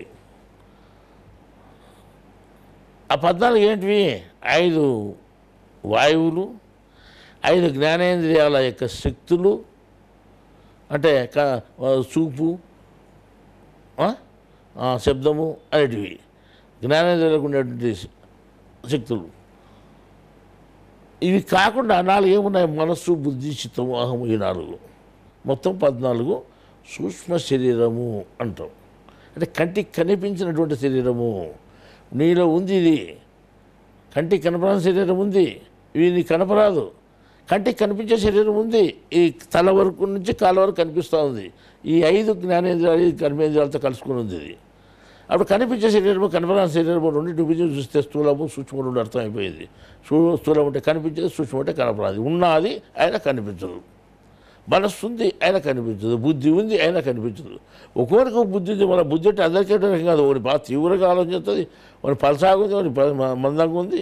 మంద బుద్ధి ఏం తెగదు, పలసాది అయితే బాగా కుస్సుకుంటూ బాగా దిగుతుంది అనమాట. అంటే ఆ బుద్ధి అనేదాన్ని మనం 2 రకాలుగా చెప్పుకున్నాము, పలసగా ఉంది, మందంగా ఉందని. దీనిలో ఆకారాలు ఏమైనా చూసామంటే పైన ఆకారాలు తెలుస్తాయి. కాళ్ళు, చేతులు, ముక్కు, నోరు, ఎన్ని కర్మేంద్రియాలు, జ్ఞానేంద్రియాలు ఆకారాలు తెలుస్తాయి. కానీ లోపల ఉండేవి ఆకారాలు తెలియవు, కనపరావు కదా, కనిపించవు కదా. కనిపిస్తాయా? కనపరానప్పుడు ఆ ఆకారాలు తెలియవు. మనసుని ఎవడో చూశాడా? ఎవరు చూడలేదు. బుద్ధిని ఎవరైనా చూశారా? ఎవరు చూడలేదు. అహం అనేది ఒకటి, అహంకారం అనేది, దాన్ని చూశారు ఎవరన్నా? ఎవరు చూడలేదు. మన చిత్తాన్ని ఎవరైనా చూసారా? చూడలేదు. మళ్ళీ ఈ నారాయణ ప్రభు దీనికంటే పెద్దోడు. ఆత్మకు సంబంధించిన 3 ఉన్నాయి, జీవాత్మ, ఆత్మ, పరమాత్మ అనేది. అంటే జీవుడు, దేవుడు, తర్వాత వచ్చి ఆత్మ 3 ఉన్నాయి. ఇప్పుడు అవి ఈ ప్రకృతికి సంబంధించిన సూక్ష్మ శరీరాన్ని కనిపించినప్పుడు ఆత్మకు సంబంధించిన శరీరం కనిపిస్తుందా నీకు? ఆ 3 కనిపిస్తాయా? జీవాత్మ కనిపించాడు ఎవరికైనా? కానీ నువ్వు జీవాత్మవే, కానీ ఆకారం తెలుసునా? అర్థం చూసుకుంటావు, నా మిషాలు బాగున్నాయి అనుకుంటారు, నా ముక్కు బాగుంది అనుకుంటారు, నా కన్ను బాగున్నాయి అనుకుంటారు. ముఖం చూసుకొని ఎంత అందంగా ఉండాలని అనుకుంటారు అనమాట. అది నీ ఆకారమా? నీ శరీరం ఆకారం అది. నువ్వు వేరు, నీ శరీరం వేరు. నువ్వు నిత్యము చెప్తున్నావు నా చెయ్యి, నా కాలు, నా తల అంటున్నావు. నాది అంటే నువ్వు వేరు, నీ శరీరం వేరు. నువ్వు వేరు, నీ తల వేరు. నీవు వేరు, నీ చెయ్యి వేరు. నా ఇండ్లు అంటున్నావు. నా ఇండ్లు అయినప్పుడు నువ్వు వేరు, నీ ఇండ్లు వేరు. అంతే కదా. నీ ఇండ్లు నువ్వు వేరైనప్పుడు నీ తల నువ్వు ఎందుకు ఒకటవుతావు? నువ్వు కూడా వేరే. నా తల అంటావు, నా ముఖం అంటావు. నా ముఖం అందంగా ఉందని, నీ ముఖం అందంగా ఉంది, నువ్వే అందంగా లేవు. నువ్వు చూసుకునేప్పుడే నిన్ను ఎప్పుడు చూసుకోలేదు. కనపచ్చానా నువ్వు? నీ మొగాన్ని చూపించే అర్థం ఉంది, కానీ నిన్ను చూపించే అర్థం లేదు. ఉంది నిన్ను చూపించే అర్థం కూడా. ఇప్పుడు నేను ప్రశ్న చేస్తాను మీకు, అంటే మీకు నేను గౌరవంగా చెప్పుకోవడం లేదు, కానీ నువ్వు చూసినావంటే మనసును చూడలేదు, బుద్ధిని చూడలేదు, చిత్తం చూడలేదు, అహం చూడలేదు. దానిలో ఆకారం ఎట్టున్నాయో మనకు తెలియదు. ఇంకా జీవుడు ఎట్టున్నాడో అసలు వానికి అంతకు తెలియదు అని చెప్పు. అందుకని నువ్వు చూసుకో అని చెప్పాడు ఓ గురువు దగ్గర పోయి ఉపదేశం అడిగానంట. ఎట్లా నేను జ్ఞానం తెలుసుకుంటే ఎట్లా? నాకు జ్ఞానం కావాలా, దేవుడు తెలుసుకోవాలా అంటే దేవుడిని మనం తెలుసుకుంది, కానీ ముందు నువ్వు తెలుసుకొని అంట. నన్ను నేను తెలుసుకోవడం ఏంటంటే నువ్వు చూసుకోపోని అంట. నిన్ను ఎటు చూసుకోవాలా అంటే చూసుకోపోయినట్టు గట్టంటే వాడని అద్దం పెట్టుకుని చూసుకున్నాడు దినాము. ప్రతిరోజు అద్దం పెట్టుకుని చూసుకుంటే ఏం కనిపిస్తుంది? వాడు మగవాడు కనిపిస్తుంది, వాడి కనిపిస్తుంది, వాడు కనిపరాడు. మనసు చూసుకొని పోయినట్టు రోజు సంవత్సరం రోజు చూసుకొని పోయి ఎన్నాళ్ళు చూసినా అదే మగమే, అదే కాళ్ళే, అదే చేతులు కనిపిస్తాయంటే వరనాయన నీది కాదు చూసుకోవాల్సింది, నువ్వు చూసుకోమని చెప్తే నీ మగాన్ని ఎవడు చూసుకోమన్నారంటే నువ్వు చెప్తే కదా అంటే నేను చెప్పినది ఏంది? నువ్వు చూసుకోమని చెప్పినా, నీ ముఖాన్ని చూసుకోమని చెప్పినా ఏమన్నా అన్నాడు. ఇట్లా మనం అర్థం చేసుకోండి. అటు చెప్పినది ఒకటి అయితే మనం చేసేది ఒకటి. ఈ రకంగా మనం ఏం చేస్తున్నామంటే సరిగా ఏది గ్రహించుకోలేని స్థితిలో ఉన్నాము, సరిగా ఏది చేయలేని స్థితిలో ఉన్నాము. మన ఆకారం మనకు తెలియదు. ఇప్పుడు నేనేం చెప్తానంటే నీకు బయట ముఖాన్ని చూపించడానికి ఒక అర్థం ఉంది, లోపల ఆకారాన్ని చూపించడానికి కూడా జ్ఞానం ఉంది. జ్ఞానం అనే అర్థం ఉంది. నేను చూశాను, నిన్ను కూడా చూశాను. నేనేమంటున్నా అంటే నన్ను నేను చూశాను, నీ శరీరంలో ఉండే నిన్ను కూడా చూశాను అని చెప్తాను. ఇదేందా విచిత్రం? ఇవాళ దాకా నువ్వేం చెప్తావు? ఎవడు చూసుకోలేదు, ఎవడు కనపడి నీకు కనపరాలేదు, నువ్వు చూసుకోలేదు, నీకు తెలుసు నీకు కనపరాలి, నాకు నేను చూసుకోలేను. నేను అద్దంలో అయితే మొగం చూసుకుంటావు, నా అద్దంలో నాకు కూడా డబ్బు వస్తుంది. కానీ అద్దంలో చూసుకున్నట్టే ఇంకో దాంట్లో చూసుకోవచ్చు. ఏమిట్లో చూసుకోవచ్చు? జ్ఞానం అర్థంలో చూసుకోవచ్చు.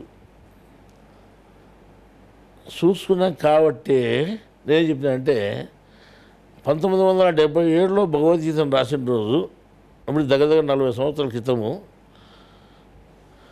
జీవాత్మ ఆకారాన్ని వేసి పెట్టాం మేము. జీవాత్మ ఇట్లే ఉన్నాడు శరీరంలో అని.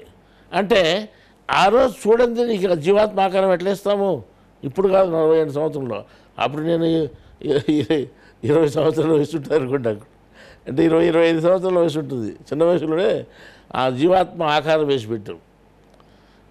అర్థమైందా? ఆ మనస్సు ఎట్లుంటుందంటే ఇట్లే ఉందని చెప్పాం. బుద్ధి ఎట్లుంటుందంటే ఇట్లే ఉందని చెప్పాం. జీవాత్మ ఎట్లుంటే ఇట్లే ఉన్నాడని చెప్పాం. ఇక ఆత్మ ఎట్లుంది అంటే ఆత్మను కూడా నువ్వు అర్థం చేసుకుంటే ఇట్లే ఉన్నాడు, నువ్వు అర్థం చేసుకోవచ్చు. కానీ పరమాత్మ అంటే ఆయన ఎవరు చెప్పలేరు అసలు. ఎందుకంటే ఇంట్లో ఉన్నాడు, బయట ఉన్నాడు. ఇంట్లో ఉన్నాడు ఇది మనం చెప్పేది. ఇంట్లో బయట అంతా ఉండని ఎవరు చెప్తారు? ఆయన 1000 గుళ్ళ పూజారి, ఒక గుడి పూజారి కాదు. అందువల్ల మనం ఆయన ఏమీ చెప్పలేము. ఎవరికి అంతు చిక్కినటువంటి వాడు, ఎవరికి తెలియబడినటువంటి వాడు ఎవరు? అల్లాహ్, దేవుడు. అర్థమైందా? కాబట్టి ఆయన ఎవరు చెప్పలేరు. మళ్ళా ఇప్పుడు నేను చెప్తున్నా కదా, నేను జ్ఞానం తెలిసింది కాబట్టి నేను ఆత్మను చెప్తున్నాను, జీవాత్మను చెప్తున్నాను, మనసును చెప్తున్నాను, బుద్ధిని చెప్తున్నాను. వాళ్ళ ఆకారాలు ఇట్లే ఉన్నాయని చెప్తున్నాను. మీరు చూసుకుంటే కూడా ఆ ఆకారాలతో సహా నేను గీచిపెట్టాను ముందే. మళ్ళీ అట్లా ధైర్యంగా మీరు ఎట్ట గీశారంటే కనపస్తుంది కాబట్టి గీశారే. సరే, నువ్వు ఇది అవునో కాదో నాకు కనపడలేదు, మీరు గీసిన తర్వాత మీరు నమ్మాలంటే నమ్మాలని చెప్పలేదు. కానీ నువ్వు కూడా తెలుసుకోవడానికి ప్రయత్నం చేయి. తెలుసుకున్న తర్వాత ఇట్లా ఉందో లేదో అప్పుడు తెలుస్తుంది నేను చెప్పినది కరెక్టో కాదు. నేను ఏదో ఒకటి అబద్ధమే కావాల్సి చెప్పినాను అనుకో, నేను చెప్పినది సత్యమో అసత్యమో చూడాలంటే ఏం కావాలి నీకు? నువ్వు కూడా చూడాలి కదా. అట్లా నువ్వు కూడా జ్ఞానం తెలుసుకో. సరే, ఇప్పుడు మనం ఒక శరీరాన్ని మనం ఏం చెప్పినామంటే కనిపించే శరీరము, కనపరాని శరీరము 2 భాగాలు చేసి, కనిపించే శరీరం 10 భాగాలు, కనపరాని శరీరం ప్రకృతికి సంబంధించిన 14 ప్లస్ ఆత్మలకు సంబంధించిన 3 ఆత్మలు కలిపి 17. ఈ కనిపించే శరీరం 10, మొత్తం 27 భాగాలు ఉన్నాయి. 27 భాగాలను మనం కంఠపాఠంగా చెప్పేస్తే ఈ 3 ఆత్మలు, జీవాత్మ, పరమాత్మ, ఆత్మను 3 పక్కన తీసి పెడితే మనస్సు, బుద్ధి, చిత్తము అనేటివి 4, తర్వాత 4 జ్ఞానేంద్రియాల శక్తులు, 5 జ్ఞానేంద్రియ శక్తులు, 5 పంచవాయువులు, దాన్ని 5 వాయువులు అంటాం. తర్వాత 5 కర్మేంద్రియాలు, 5 జ్ఞానేంద్రియాలు. 5 కర్మేంద్రియాలు 5 వాయువులు, 5 శక్తులు, 4 అంతఃకరణాలు ప్లస్ జీవుడు, ఆత్మ, పరమాత్మ, మొత్తం టోటల్ 27 అయిపోయినాయి. ఈ 27ను మనం ఏం చెప్పినామంటే ధర్మచక్రము ఉన్నాం. ఆ ధర్మచక్రం ఎట్లుందంటే మీకు రేపు అందించేటువంటి గ్రంథంలో వస్తుంది. రేపు నెల గ్రంథంలో మీరు ఒకరు ఫోకస్ చేసి దీన్ని చూపిండి. ఈ రకంగా ఉంటుంది. మేము రాసిన చిత్రం ఇది.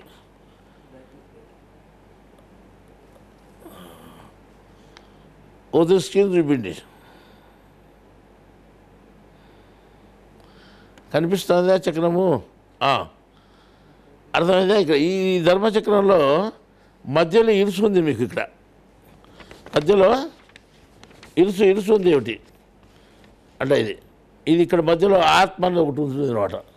ఈ మధ్యలో ఈ ఆత్మకు నుంచి 24 ఆకులు వచ్చాయి పక్కకు చక్రం చుట్టూరా.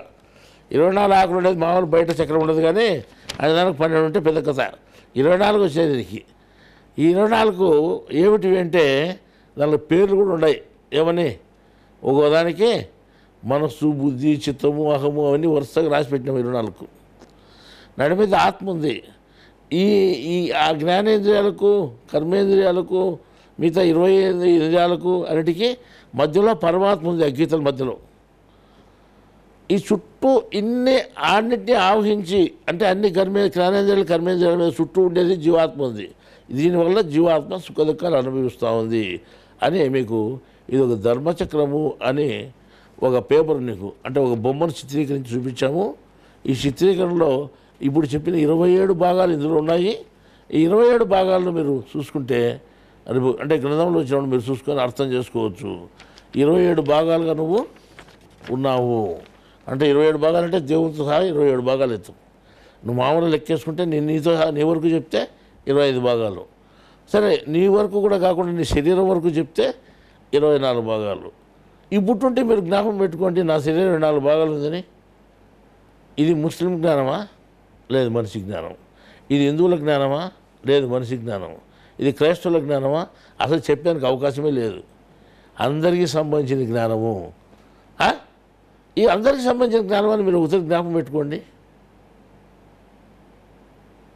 ఖురాన్ గ్రంథంలో ఓ వాక్యం ఉంది, ఏమని? ఆకాశము భూమి ఆకాశాన్ని అల్లా సృష్టించాడు అని. అంటే భూమి అనేది ఒక సింగిల్గా చెప్పి ఏకవచనం చెప్పి ఆకాశములు అని బహువచనంగా చెప్పారు. ఖురాన్ గ్రంథంలో ఎక్కడైనా చూడండి అట్లే ఉంటుంది. ఆకాశములు చెప్పకూడదు, కానీ ఆకాశములు అని చెప్పేది వాస్తవము, అట్లా చెప్పి తీరాల. అది దేవుని జ్ఞానం. ఆకాశములు అని చెప్పకూడదు. భూమి సప్తాకాశాలను దేవుడు తయారు చేసాడు. సప్తాకాశాలు ఉన్నారు, 7 ఆకాశాలను దేవుడు తయారు చేశాడు అని. అంటే అంతేకాకుండా వాటి మధ్యలో ఉండే సమస్తమును దేవుడు సృష్టించాడు. భూమిని ఆకాశమును వాటి మధ్యలో ఉండే సమస్తమును దేవుడు సృష్టించాడు అని ఒక ఆయతలో చెప్పాడు. ఆ 7 ఆకాశాలు ఉన్నాయి, భూమి కింద భూమి ఉంది, మధ్యలో సమస్తము ఉంది.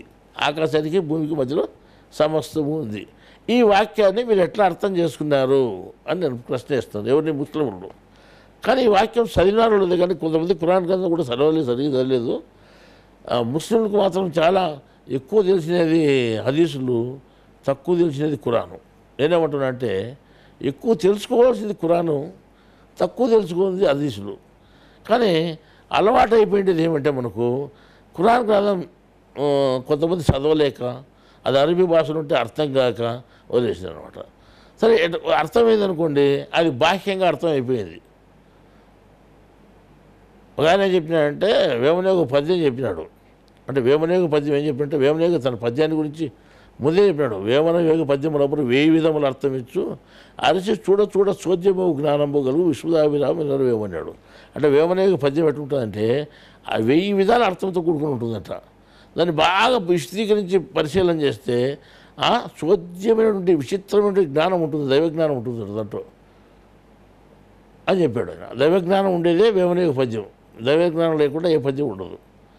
కానీ ఒక ఆయన పద్యాలు ఎటుందంటే కుక్కను తినవాడు గురులింగజంగుడు, పంది తినవాడు పరమయోగి, ఏనుగు తిన్నవాడు ఎంత సుజ్ఞానో విశ్వదాభిరామి నిలబెరవన్నాడు. అంటే దాన్ని మనం అర్థం రాయాలి కదా. కుక్కను తిన్నవాడు గురులింగ జగడు, కుక్కను తినేవాడు గురువులు, అంటే కుక్కలు తినేవాళ్ళు గురువులు అని రాసాడు ఆయన దాని తెలుగులో. అదేముంది, చెప్పినవాడు చెప్పుకున్నట్టే. పందిని తిన్నవాడు పరమయోగి, అంటే యోగులంతా పందులు తింటారంట, గురువులంతా కుక్కలు తింటారంట. ఇంకా ఏనుగులు తినేవాడు ఎంత సుజ్ఞానం, వచ్చి పెద్ద జ్ఞానం ఏనుగులు తింటాడంటాడు. ఏనుగు మాంసం అని చెప్తే ఇదేదో ఆయన చెప్పినది ఏమిటిది, అర్థం చేసుకునేది ఏమిటిది? ఎక్కడంటే దేవుని జ్ఞానం ఎట్లయినా కానీ మూట కట్ట ఇవ్వబడింది మీకు. మూట పూర్వం ఏం చేసేవారంటే పెద్దవాళ్ళు ఓ మూట కట్టి ఇచ్చేవాళ్ళు అనమాట మనకు. ఆవిడ బ్యాంకులు ఇంకులు ఏం లేవు, వాళ్ళు దాచుకున్నంత వరకు మూటలు కట్టి దాచుకునేవాళ్ళు. పెట్టెలు కూడా లేవు ఆ కాలంలో. పూర్వం కదా చెప్పేది. ట్రంకు పెట్టెలు కూడా లేని సమయంలో మూటలు కట్టుకునేవాళ్ళు. వాళ్ళు మూటలు కట్టుకొని తలారు పెట్టుకొని పండుకునేవాళ్ళు. ఆడ పెట్టుకొని పండుకొని అదంతా మళ్ళీ ఆశ చచ్చిపోయే ముందర ఆ మూట ఇస్తారనమాట. ఎవరికి? వాళ్ళ మనవనికో కొడుకు ఎవరికి ఇస్తారు. నాయన ఇది పెట్టుకొని నేను మనసాన్ని కాపాడుకుంటే నేను సంపాదించిన ఆస్తి అంతా ఇది అని. ఆ మూటను మూట అంటే ఇంక మూడేసింటారు కదా, ఆ మూట ఇప్పుకుంటే వాళ్ళు సంపాదించేది ఏమిటిదో అది లభ్యమవుతుంది, దాన్ని అనుభవించవచ్చు. ఈ మూట ఇప్పుకోలేక 6 ఏళ్ళనే ఇప్పుకోలేదంట. వాడు ముడేసి పెట్టింటే ముడి ఇప్పుకోలేకపోయినాడంటాడు. ఎవరు? వాళ్ళ కొడుకు మనోడు. ఇంకా ఎప్పుడు దాన్ని అనుభవించేది? అట్లాగానే దేవుని జ్ఞానం అంతా ముడి వేసి పెట్టినటువంటి మూటలాగా ఉంటుంది మనకు. అంటే ఆయన మనకు గుప్తంగా ఉండే రహస్యంగా ఉంటుంది. కానీ ఆ రహస్యాన్ని నువ్వు అర్థం చేసుకోవాలి. అందుకే 3వ సూర 7వ ఆయతలో ఏం చెప్పాడంటే ఇది ముత్సాబిహాత్ వాక్యాలు, ముహకమాత్ వాక్యాలు ఉంటాయి 2 రకాలు. అంటే సూక్ష్మంగా ఉండే వాక్యాలు, స్థూలంగా ఉండే వాక్యాలు ఉన్నాయి. ఇది మీరు అర్థం చేసుకుంటే, అంటే ఖురాన్ గ్రంథంలో సూక్ష్మ వాక్యాలు చాలా ఉన్నాయి, దాని జ్ఞానం అర్థం చాలా గొప్పగా ఉంటుంది. కానీ అవి వదిలేసాను అనుకోండి, ఆ సూక్ష్మ జ్ఞానం అంతా తెలియకుండా పోతుంది. కానీ ఇప్పుడు మనం సూక్ష్మ జ్ఞానాన్ని ఎంత మటుకు అర్థం చేసుకున్నాము? మన శరీరం 2 భాగాలు ఉంది, స్థూలంగా ఉంది, సూక్ష్మంగా ఉంది. స్థూలంగా ఒకటి ఉండేదని అర్థం చేసుకుని సూక్ష్మంగా ఉండేది విడిచిపెడితే అర్థమైతే అన్నీ పోతాయి. ఇక ముఖ్యమైన పోతాయి, లోపల పై ఉండేటట్టు ఇచ్చి. అట్టగానే ఖురాన్ గ్రంథం ఉంది, ఖురాన్ గ్రంథం స్థూలంగా ఉండే వాక్యాలు ఉన్నాయి, సూక్ష్మంగా ఉండే వాక్యాలు ఉన్నాయి. ఇప్పుడు మనం ఇక్కడికి వస్తాం, మరి ఇనికి వస్తాం. భూమి ఆకాశమును దేవుడు సృష్టించాడు, భూమిని ఆకాశమును వాటి మధ్యలో ఉండే సమస్తమును దేవుడు సృష్టించాడు అన్నప్పుడు నువ్వు ఎట్లా దీన్ని అర్థం చేసుకుంటావు అంటే, ఓ ముస్లింని అడిగినాను, ఏమయ్యా నువ్వు ఎట్లా అర్థం చేసుకున్నావు అంటే, నేను పైనుండే ఆకాశము, కిందుండే భూమి, ఈ మధ్యలో ఉండే సమస్తాన్ని దేవుడు సృష్టించాడు అని చెప్పాడు. అంటే ఆ వాక్యంలో పైకి కనపచ్చేది ఇదే. మూట వేసి కట్టించేది ఏముంది? ఇక మూట కట్టించేది ఏమి లేదు, మూట ముడి ఏమి లేదు, ఇంకా ఉండేది నువ్వు చెప్తాడు. ఇంకా అంటే ముత్సాబిహాత్ వాక్యం అనే దానికి అర్థం లేదనమాట. ఏది ముత్సాబిహాత్? ముత్సాబిహాలు ఏవి కావు, అన్నీ బయటికి కనిపించేటివి. అన్ని స్థూలంగా ఉండేవి, సూక్ష్మంగా ఉండే వాక్యం ఒకటి కూడా దాంట్లో అలకపోతే కాదయా. మనకు పెద్దలు ఏం చెప్పారంటే, సూక్ష్మంగా ఉండే వాక్యాలు కూడా దేవుడు అలానే చెప్పినాడు ఇది బాముల గ్రంథంలో. మళ్ళీ మనం దాన్ని చూసుకొని అర్థం చేసుకోవాలి కదా. ఇక్కడ మనకేమో భూమి అనేది ఒకటి ఉంది, వాటి మధ్య ఆకాశానికి మధ్యలో ఉండే సమస్తం అంటే అన్నీ అర్థమైనాయి. పక్షులు, కుక్కలు, నక్కలు, ఎద్దులు, ఎనుగులు అన్నీ తెలిసిపోయినాయి. కానీ ఆ 7 ఆకాశంలో ఉన్నాడు కదా, ఆకాశంలో బహువచనం ఉంది. ఆకాశాలు అంటే ఏంటివి అన్నాడు. అంటే అవి అంచెలంచె ఉంటాయి 7 ఆకాశాలు.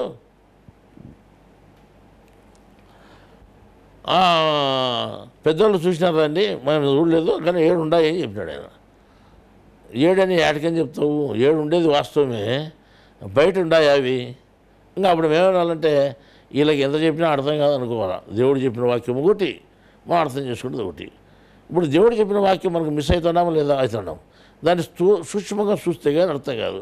సూక్ష్మంగా ఉంటే అద్భుతమైన ఒక అబ్బాయి చెప్పాడు, హిందువు కానీ వచ్చి మీకు వచ్చి ఖురాన్ వాక్యాలు చదివిన చాలా అద్భుతంగా ఉన్నాయని చెప్పాడు. చూడు, అర్థమైంది కాబట్టి ఆ పిల్లలకి అద్భుతంగా ఉన్నాయి. అర్థం కాకపోతే అర్థం కాదనమాట. ఈ రకంగా నేను చాలామందితో, ముస్లిం పెద్దలతో కలిశాను. నేను పెద్ద పెద్ద సంస్థలు పెట్టుకున్న వాళ్ళతో కూడా కలిశాను. చాలామందితో నాకు పరిచయం ఉంది. వాళ్ళు చాలా ప్రశ్నలు అడిగాను అనమాట. కానీ నేను ప్రశ్న అడిగిన వాళ్ళు జవాబు చెప్పారు. వాళ్ళు ఆ జవాబు తప్పు జవాబు అయినా కానీ ఇది తప్పు అని మనం చెప్పలేదు. వాళ్ళ జవాబు వినేంతవరకు వింటున్నాం అనమాట. పక్కన వాళ్ళు అది ఎట్లయితుంది అని అంటే, పక్కన ఉండేవాళ్ళు ఆయన చెప్పేది అర్థం చేసుకోవయ్యా, నీకు అర్థం కాలేదు, ఎంతో బాగా అర్థమవుతుందని చెప్తున్నాడు, నీకు ఎందుకు అర్థం కాలేదని చెప్పి మనం అనగొట్టేసి విన్నాం. అంటే వాళ్ళు ఏం చెప్తున్నారు అని మనం వింటున్నాం, కానీ తప్పు చెప్తున్నారనే తెలిసినా అసలు ఈయనలో ఎంత మటుకు సారం ఉంది అని మనం గ్రహించాలి. వాళ్ళు చెప్పేంత వినాలి కదా. అట్లా చెప్పేంత వింటూ వచ్చాను నేను. చాలా పెద్ద పెద్దలు ఉన్నారన్నమాట. వాళ్ళవన్నీ మనం విన్నాము. విన్న తర్వాత మనకి ఏమర్థమైందంటే, సరే కొంత అర్థమైంది వీళ్ళకు, కొంత అర్థం కాలేదు. మళ్ళీ అర్థమయ్యేది ఎట్లా? అది అల్లా అర్థం చేయాల్సిందే, దేవుని ఇష్టం అది. దేవుడు వీళ్ళకి అర్థం కాకుండా చేయాలనుకునేప్పుడు చేస్తాడు, లేదా అర్థమయ్యేది చేయాలనుకునేప్పుడు అట్లే చేస్తాడు. దేవుడు మంచి మార్గంలో నడుపుతాడు, చెడు మార్గంలో నడుపుతాడు అనమాట. ఇప్పుడు మనకు అది దేవుని ఇష్టం, మనం ఏం చేసేదానికి కాదు. మనం చెప్పేది మనం చెప్తాము. ఇప్పుడు ఉన్నారు ఇక్కడ 3 మతాల వాళ్ళు ఉన్నారు. నాయన మతం విడిచిపెట్టండి మీరు, మతం అనేది ఇక్కడ సంబంధం లేదు. అన్ని మతాలకు సంబంధించిన జ్ఞానవాక్యాలు మనం చెప్పుకుంటాం. ఖురాన్లో చెప్పుకుంటాం, బైబిల్లో చెప్పుకుంటాం, భగవద్గీతలో చెప్పుకుంటాం. దేవుడు చెప్పిన అందరికీ ఒకటే. ఇవన్నీ ఎవరు చెప్పారు? దేవుడు చెప్పాడు. ఉండేది ప్రపంచానికంతా ఒకటే దేవుడు ఉన్నాడు, ఇంకో దేవుడు లేడు. అంటే ఇప్పుడు మళ్ళీ ఇంతకుముందు ఒక అబ్బాయి చెప్పాడు, ఇక్కడ ఒక ఆయన, బహుశా ఈ నూజివీడు పాస్టర్ గారు అనుకుంటా, ఏం చెప్పాడు, ఇక్కడికి వచ్చిన తర్వాత నేను కృష్ణుని ప్రతిమ చూశాను, అంతా నమస్కారం చేస్తుంటే నేను చేయకపోతే బాగుండదని చేశా, కానీ నాకు మనసులో నమస్కారం చేయలేదు, ఉన్న నటనకు చేశాను నమస్కారం అని చెప్పాడు ఆయన. చెప్పిన తర్వాత ఏం చేశాడంటే, ప్రతిభా విగ్రహ అనే బుక్ చదివిందని అన్నాడు. చదివిన తర్వాత నిజంగా నమస్కారం చేశాను చెప్పాడు ఆయన. అప్పుడు అప్పుడు అప్పుడు ఏమి భావం కలిగిందంటే దేవుడు అనే విషయం బాగా అర్థమైందనమాట. అంతెందుకు నేను చెప్పాను 16వ వాక్యం 15వ సూర 29 వాక్యాలు 29, 30, 37 వాక్యాల్లో ఏముందంటే దేవుడు మట్టితో బొమ్మను తయారు చేశాడు. తయారు చేస్తాను ముందే చెప్పాడు 28వ వాక్యంలో. మట్టితో బొమ్మను తయారు చేశాడు. బొమ్మను తయారు చేసి తన ఆత్మనే ఊదాడు అందులోకి, ఆ బొమ్మలోకి ఊది తన ప్రతినిధిని, అంటే తన ప్రతినిధిగా పంపినాడు భూమి మీదకి. దేవుడు తయారు చేసేటువంటి వ్యక్తిని. దేవుడు ఎవరిని తయారు చేశాడు? అందరినీ తయారు చేశాడు. ఆయనకు సపరేట్గా ఎందుకు, ఆ ఒక్కరిని ఎందుకు ప్రత్యేకంగా చెప్పినాడు? అక్కడ మనమంతా అర్థం చేసుకోవాలి కదా. మనలంతా తయారు చేశాడు ఆయన కాదా? ఆయనే. కానీ మధ్యలో అంటే మనమందరం పుట్టించిన తర్వాత మనమంతా అజ్ఞానులు ఉన్నామని ఎప్పుడు చెప్పాడు ఆయన? మధ్యలో మన కోసము ఆయన ఒక బొమ్మను తయారు చేసి, ఒక ఆకారాన్ని తయారు చేసి, మనిషి ఆకారాన్ని తయారు చేసి, ఆ మనిషి ఆకారంలో తన ఆత్మనే ఊదినాడు. ఎవరి ఆత్మనో? తన ఆత్మనే. తన ప్రతినిధిగా పంపించాడు. ప్రతినిధి అంటే ఏమర్థం? నిధి. ప్రతి అంటే ఇది ఏదైతే ఉందో దాని ప్రతిగా ఉంటుంది, అది ఉంటుంది. ఇప్పుడు జిరాక్స్ కాపీ ఉంది, జిరాక్స్ అది ప్రతి కాపీ అంటాం మనం. అంతే కదా. అంటే అందులో ఏం మ్యాటర్ ఉందో అదే మ్యాటర్ ఉంటుంది, సేమ్ మ్యాటర్ ఏమో అట్లా ఉంటుంది, కానీ విషయం అంతా అదే ఉంటుంది. పేపర్ మాత్రం వేరే, పేపర్ వేరే, విషయం అంతా అదే. అట్లాగానే ఈ దేవుడు ఏం చేశాడంటే తనలో ఉండే శక్తిని నింపి ఇంకో మనిషిని పంపించాడు బయటికి. పంపిస్తే ఎవరు కనుక్కున్నారో ఆ మనిషి యొక్క విలువ ఎవరికి తెలిసింది? దేవదూతలకు తెలిసింది అనమాట. వాళ్ళు దేవదూతలు కాబట్టి, దేవుని పరిపాలన ఉండేవాళ్ళు కాబట్టి, దేవుని గుర్తించే శక్తి ఉంది కాబట్టి, అపారమైన జ్ఞానం వాళ్ళకు ఉంది కాబట్టి వాళ్ళు దేవుని ప్రతినిధినా, దేవుని ప్రతినిధి అని వాళ్ళు నమస్కారం చేసినారు. ఆయనకు సాష్టాంగ నమస్కారం చేశారు. అంటే దేవుని ప్రతినిధి అంటే ఎవరు? దేవునికి ఇంకో ప్రతినిధి లేదు. దేవుడు మారువేషంలో వచ్చే దేవుడు ప్రతినిధిత్వం. అంటే దేవుడు పుట్టాడు అంటే పుట్టాడు నిజమే, పుట్టకుండా ఆయన వస్తాడు, ఇట్లా వస్తాడు అన్నమాట మారువేషంలో. ఆ దేవుడు మాత్రం పుట్టేది ఏం లేదు, మారువేషంలో వస్తాడు. మారువేషంలో వచ్చినప్పుడు ఆయన ప్రతినిధిగా వస్తాడు. మళ్ళీ ఆయన ప్రతినిధించినప్పుడు ఎవరు చెప్పాలి జ్ఞానం? ఆయనే చెప్పాలి, ఆయన ప్రతినిధి చెప్పాలి. ఆయన ప్రతినిధి అంటే ఆయన జ్ఞానం ఆయనకే తెలుసు, ఏ మానవుడికి తెలుసు, వచ్చినానికి తెలుసు. అంటే ఆయనే వచ్చినాడు కాబట్టి ఆయనకే ఆ జ్ఞానం తెలుసు కాబట్టి ఆయనే మనకు జ్ఞానం చెప్పిపోతాడు. అది అప్పుడు మనకు దేవుని జ్ఞానం తెలుస్తుంది. దేవుని జ్ఞానం భూమి మీద తెలిసే నిమిత్తము దేవుడు ఏం చేస్తాడంటే తన ప్రతినిధిని పంపుతాడు. తన ప్రతినిధి అంటే ఎవరు? అంటే మారువేషంలో తానే వస్తాడు. ఆయన వచ్చినప్పుడు ఎవరు? దైవదూతలు అతన్ని గుర్తించి ఆయనకు నమస్కారం చేస్తారు. మీరు కూడా నమస్కారం చేయండి చెప్పాడు ఆయన. అంటే ఇబ్లీస్ మాత్రం నమస్కారం చేయడు అని చెప్పాడు ఆడ. అంటే మనకు మనం ఏం చెప్తామంటే మేము ఇబ్లీస్ కంటే ఏం తక్కువ, మేము కూడా చేయం అని మనం కూర్చున్నాం అనమాట. ఇట్లా మన పని అట్లా అయిపోయేది. ఇదంతా దైవజ్ఞానం అర్థం చేసుకుంటే కొద్దీ మనకు అర్థమవుతుంది, లేకపోతే అర్థం కాదు.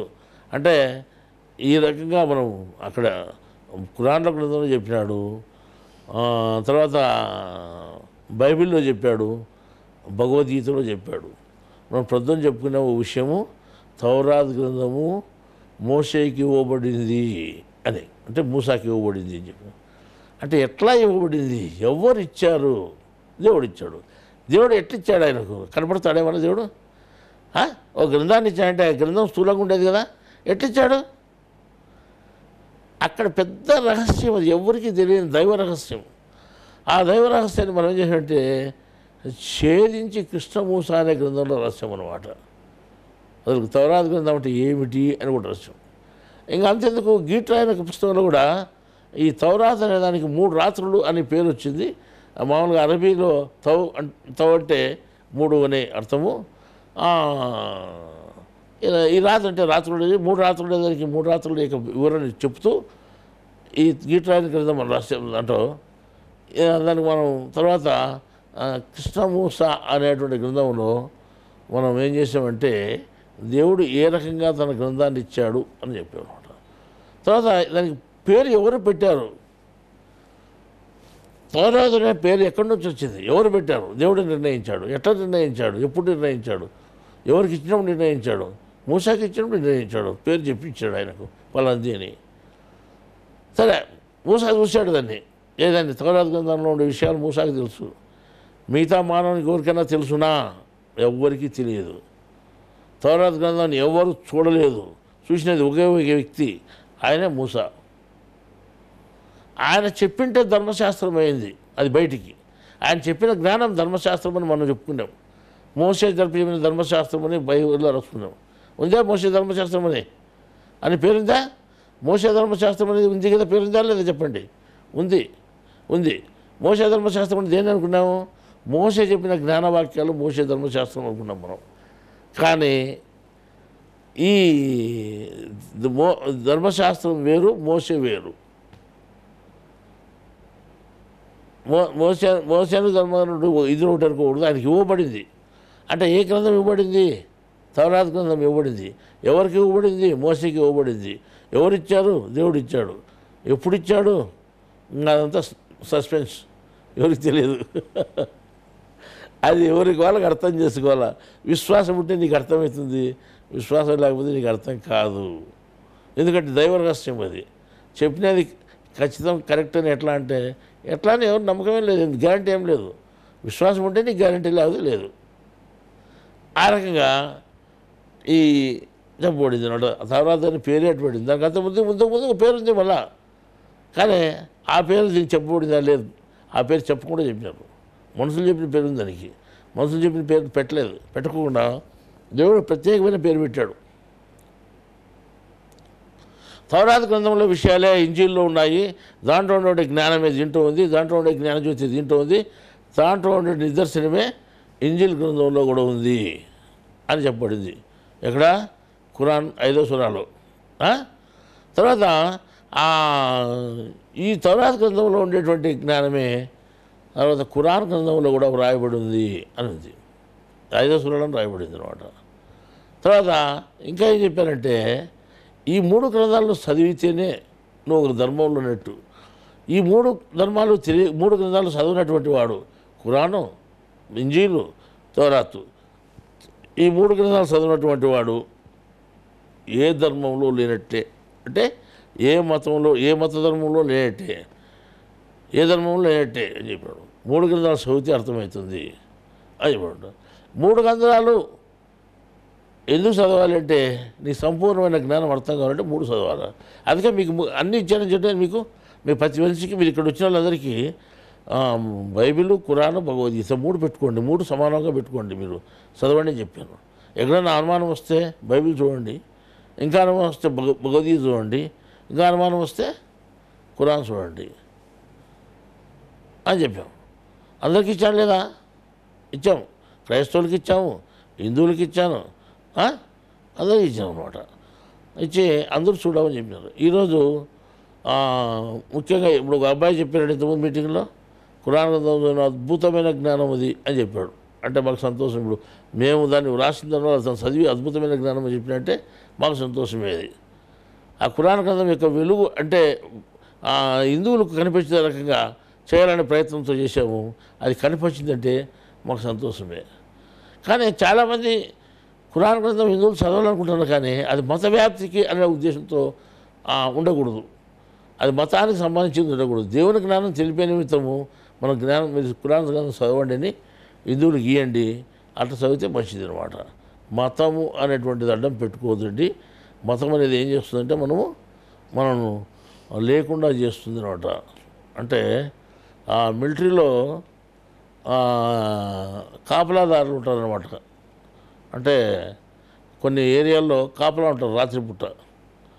వాళ్ళు ఏం చేస్తారంటే ఎవరన్నా అనుమానం మంచి వస్తే కానీ, ఎవరన్నా చీకట్లో మంచి కనిపిస్తే కానీ థమ్ ఖోన్ ఆతాయ్ అంటారు. అంటే థమ్ అంటే నిలబడు అంటే ఆగిపో, తర్వాత ఎవరు వస్తున్నారు నువ్వు చెప్పు అంటారు అనమాట. ముందు ఆగిపో అంటారు. ఇప్పుడు ఇదేమో దీని పేరు మతం అంటాం మనం. మా అంటే నేను, తమ్ అంటే ఆగిపోవడం.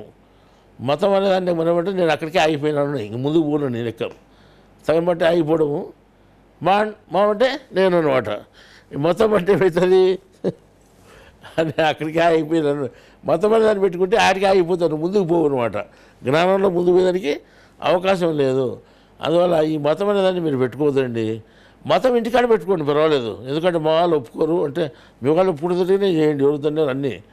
అని ఇది మాత్రం దేవుని జ్ఞానం తెలుసుకునేటప్పుడు మాత్రం, గ్రంథాలు చదివేటప్పుడు మాత్రం ఈ మతాన్ని అడ్డం పెట్టుకోవద్దండి.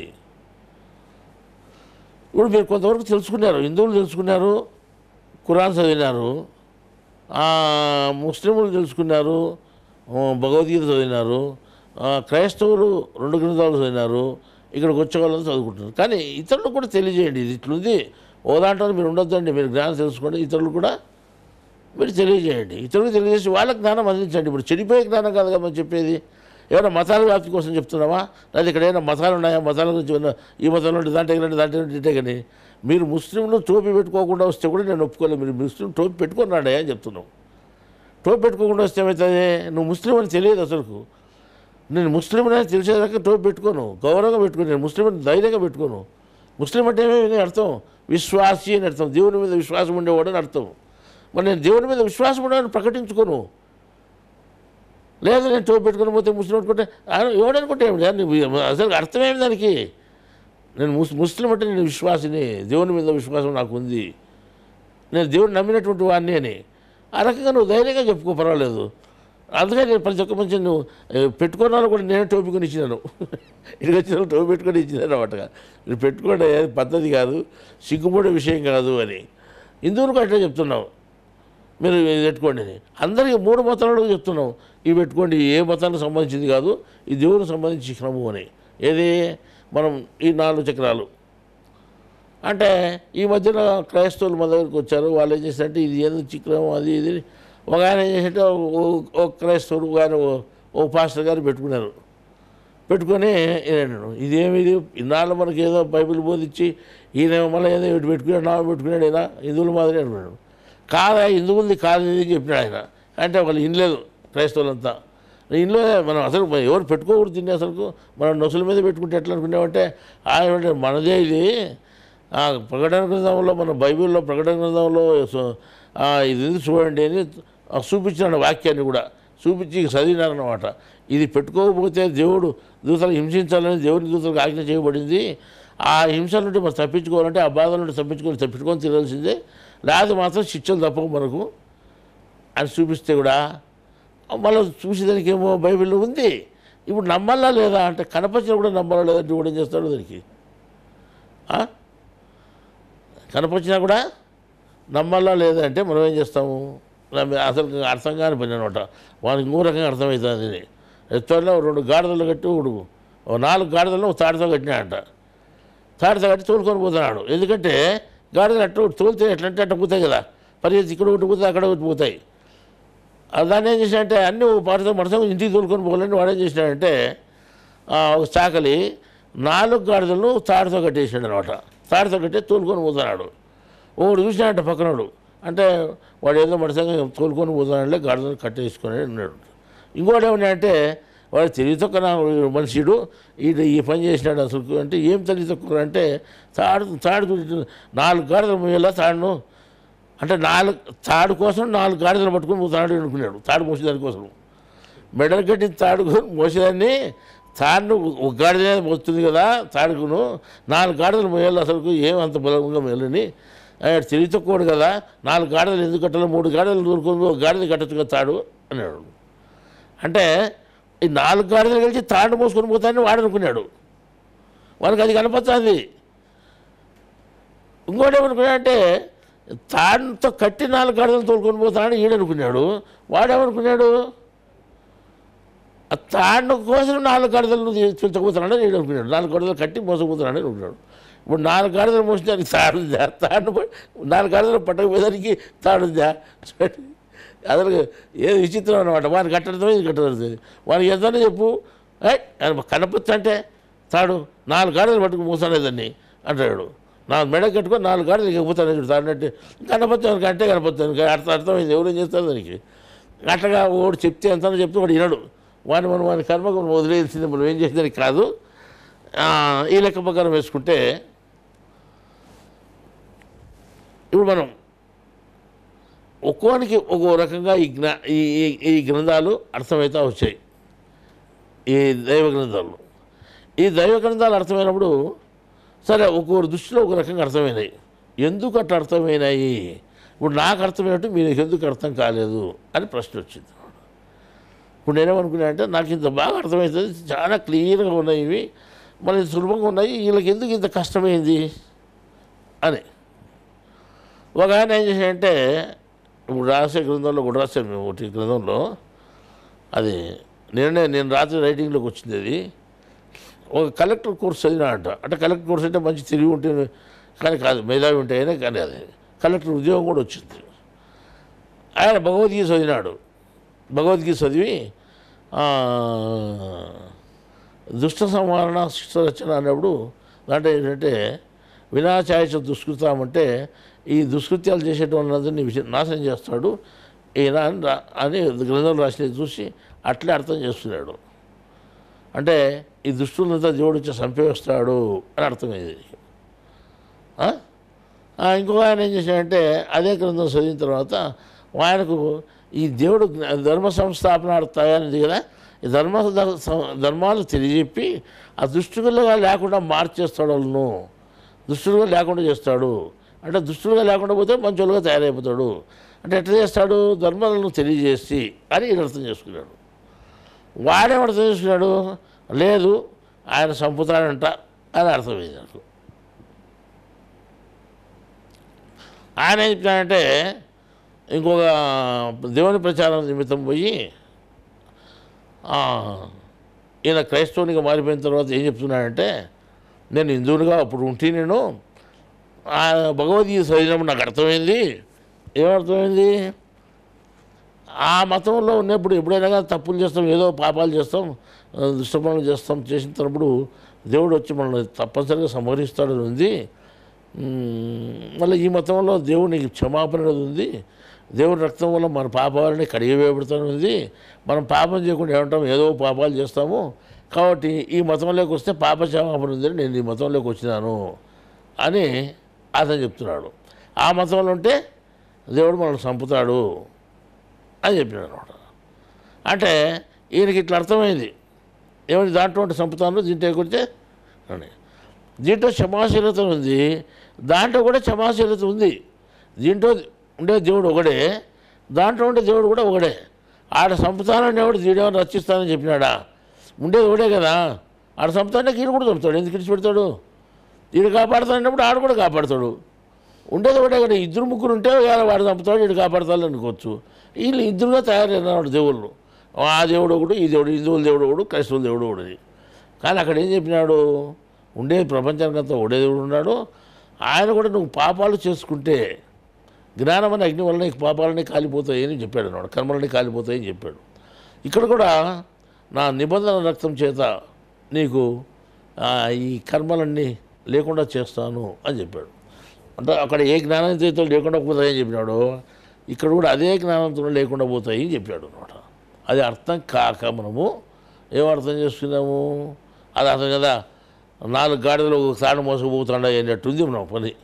అంటే వాడు ఎట్లయితే అర్థం చేసుకున్నాడో మనం అట్లా అర్థం చేసుకున్నాం అనమాట. అది ఎంత చెప్పినా వాడు వినడం లేదు. కంపెనీ కనపడుతుంది, 4 గాడిదలు ఉన్నాయి, తాడు ఉంది, తాడు మోసపోతున్నాయి, ఇంకేమైనా కాదెట్టంటావు నువ్వు అని అంటాడు చూడు. ఆ రకంగా వీళ్ళు కూడా అట్లే అంటారు. ఇది అవగాహన శక్తి అవసరం మనకు. దేవుడిని నమ్ముకుంటే ఆ శక్తిని మనకి ఇస్తాడు, మనం దాన్ని పొంది జ్ఞానాన్ని తెలియవచ్చు. కానీ మనం జ్ఞానాన్ని తెలుసుకునే దానికి ప్రయత్నం చేస్తున్నామా అంటే, జ్ఞానాన్ని తెలుసుకునేది కూడా జ్ఞానం తెలియజేస్తాడు దేవుడు. లేదు మతాభివృద్ధి కోసం పనిచేస్తున్నామా, మతాభివృద్ధి కోసం పనిచేస్తే నీకు జ్ఞానం తెలియదు. హిందువులు ఉన్నారు, మేము చెప్పే జ్ఞానాన్ని వ్యతిరేకిస్తున్నారు. ఏదైతే ఆ దేవుని మొక్కతో అంటాడు, ఈ దేవుని మొక్కతో అంటాడు, రాముని మొక్కతో అంటాడు, ఇంకొని మొక్కతో అంటాడు. అసలు హిందూ జ్ఞానమే కాదు చెప్పి హిందువులకంత వ్యతిరేకము అని మా మీద దాడి చేయని మొదలుపెట్టారు. ఎవరైనా భగవద్గీత జ్ఞానం అని చెప్పేది చూడు, భగవద్గీత కృష్ణుని పెట్టి భగవద్గీత అని ప్రచారం మేము చేస్తున్నాము అని చెప్తే మన హిందూ సాంప్రదాయం ఏమిటిది, అన్ని దేవతలు మొక్కేది హిందూ సాంప్రదాయం. నువ్వు మొక్కలేదంటే హిందువు కాదు నువ్వు అంటున్నాడు. అంటే ఎక్కడైనా ఉంది అట్లా అన్ని దేవతలు మొక్కమని భగవద్గీతలో ఎక్కడైనా రాశారా, మొక్కకూడదు అని రాశారు. మొక్కితే నువ్వు జ్ఞానివి కాదు అజ్ఞానివి అని రాశారు. కానీ మనం ఏం చేస్తామంటే అది ఏదైతే చెప్పినామో దానికి వ్యతిరేకం పని చేస్తున్నాం. దేవుడు ఒకటైన విషయం మర్చిపోయి రకరకాల చిన్నోళ్ళని పట్టుకొని మొక్కుతున్నాం. అసలుకు ఇది పద్ధతి కాదు అని చెప్తున్నాము. ఇప్పుడు మనం ఇవన్నీ తెలుసుకోవాలంటే ఏం చేయాలో, మొట్టమొదటి ప్రాథమికంగా ఏం చేయాలా, నీ శరీరాన్ని గురించి నువ్వు తెలుసుకో. అప్పుడు నీకుండే బైబిల్ అర్థమవుతుంది, భగవద్గీత అర్థమవుతుంది, ఖురాన్ కూడా అర్థమవుతుంది. నువ్వు శరీరాన్ని అర్థం చేసుకోకుండా పోతే అక్కడ చెప్పిన జ్ఞానం అర్థం కాదు. ఆకాశం మొదలు భూమి వరకు సమస్తములను తయారు చేశాను అంటే ఏమని అర్థం? బయట అర్థం తీసుకుంటే అంతే సంగతులు. బయట అర్థం తీసుకుంటే ఏమాత్రం నీకు తెలియదు.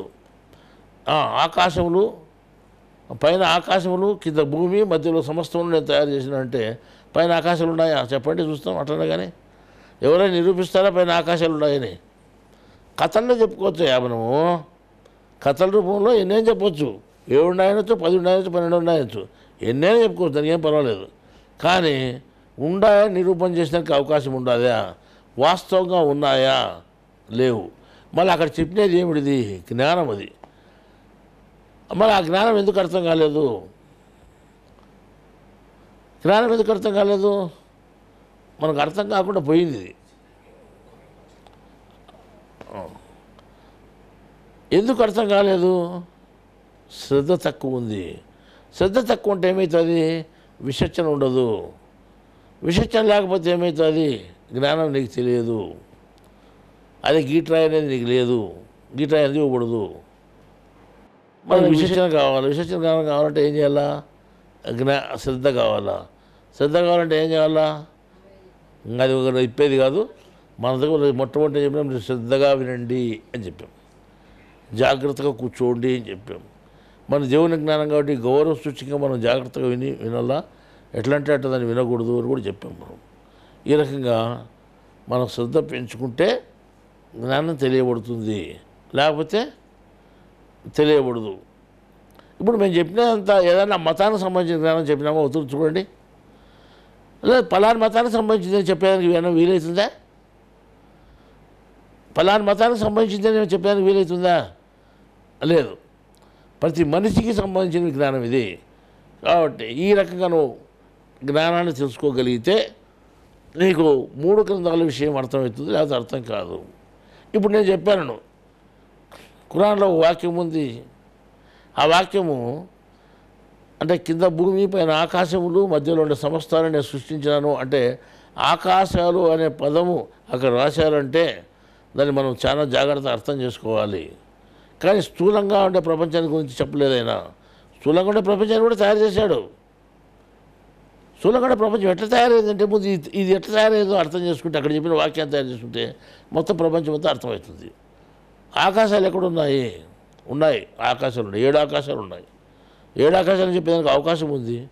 శాస్త్రం బతుకుతుంది దానికి. ఈ 7 ఆకాశాలు ఉన్నాయని నిరూపణ చేయొచ్చు. కింద భూమి పైన ఆకాశము సమస్తము మధ్యలో ఉండే సమస్తాన్ని దేవుడు తయారు చేసిన వాస్తవమే. దీన్ని స్థూలంగా కాకుండా సూక్ష్మంగా అర్థం చేసుకున్నప్పుడు నీకు జ్ఞానం అవుతుంది. సూక్ష్మంగా అర్థం చేసుకోవాలంటే ఏం చేయాలా? నీ బుద్ధికి పదును పెట్టాలా. బుద్ధికి పదును కావాలంటే ఏం చేయాలా? శ్రద్ధ ఉండాలా. మళ్ళీ ఈ రకంగా నువ్వు చేసుకుంటే కానీ ఇట్లా ఎన్నో వాక్యాలు ఉన్నాయి, ఖురాన్ల వాక్యాలు. ఆ వాక్యాలు నువ్వు తెలుసుకోవాలంటే నువ్వు సూక్ష్మ బుద్ధితో అర్థం చేసుకుంటా అంటే అవగాహన చేసుకుంటే కానీ ఇవన్నీ అర్థం కావు.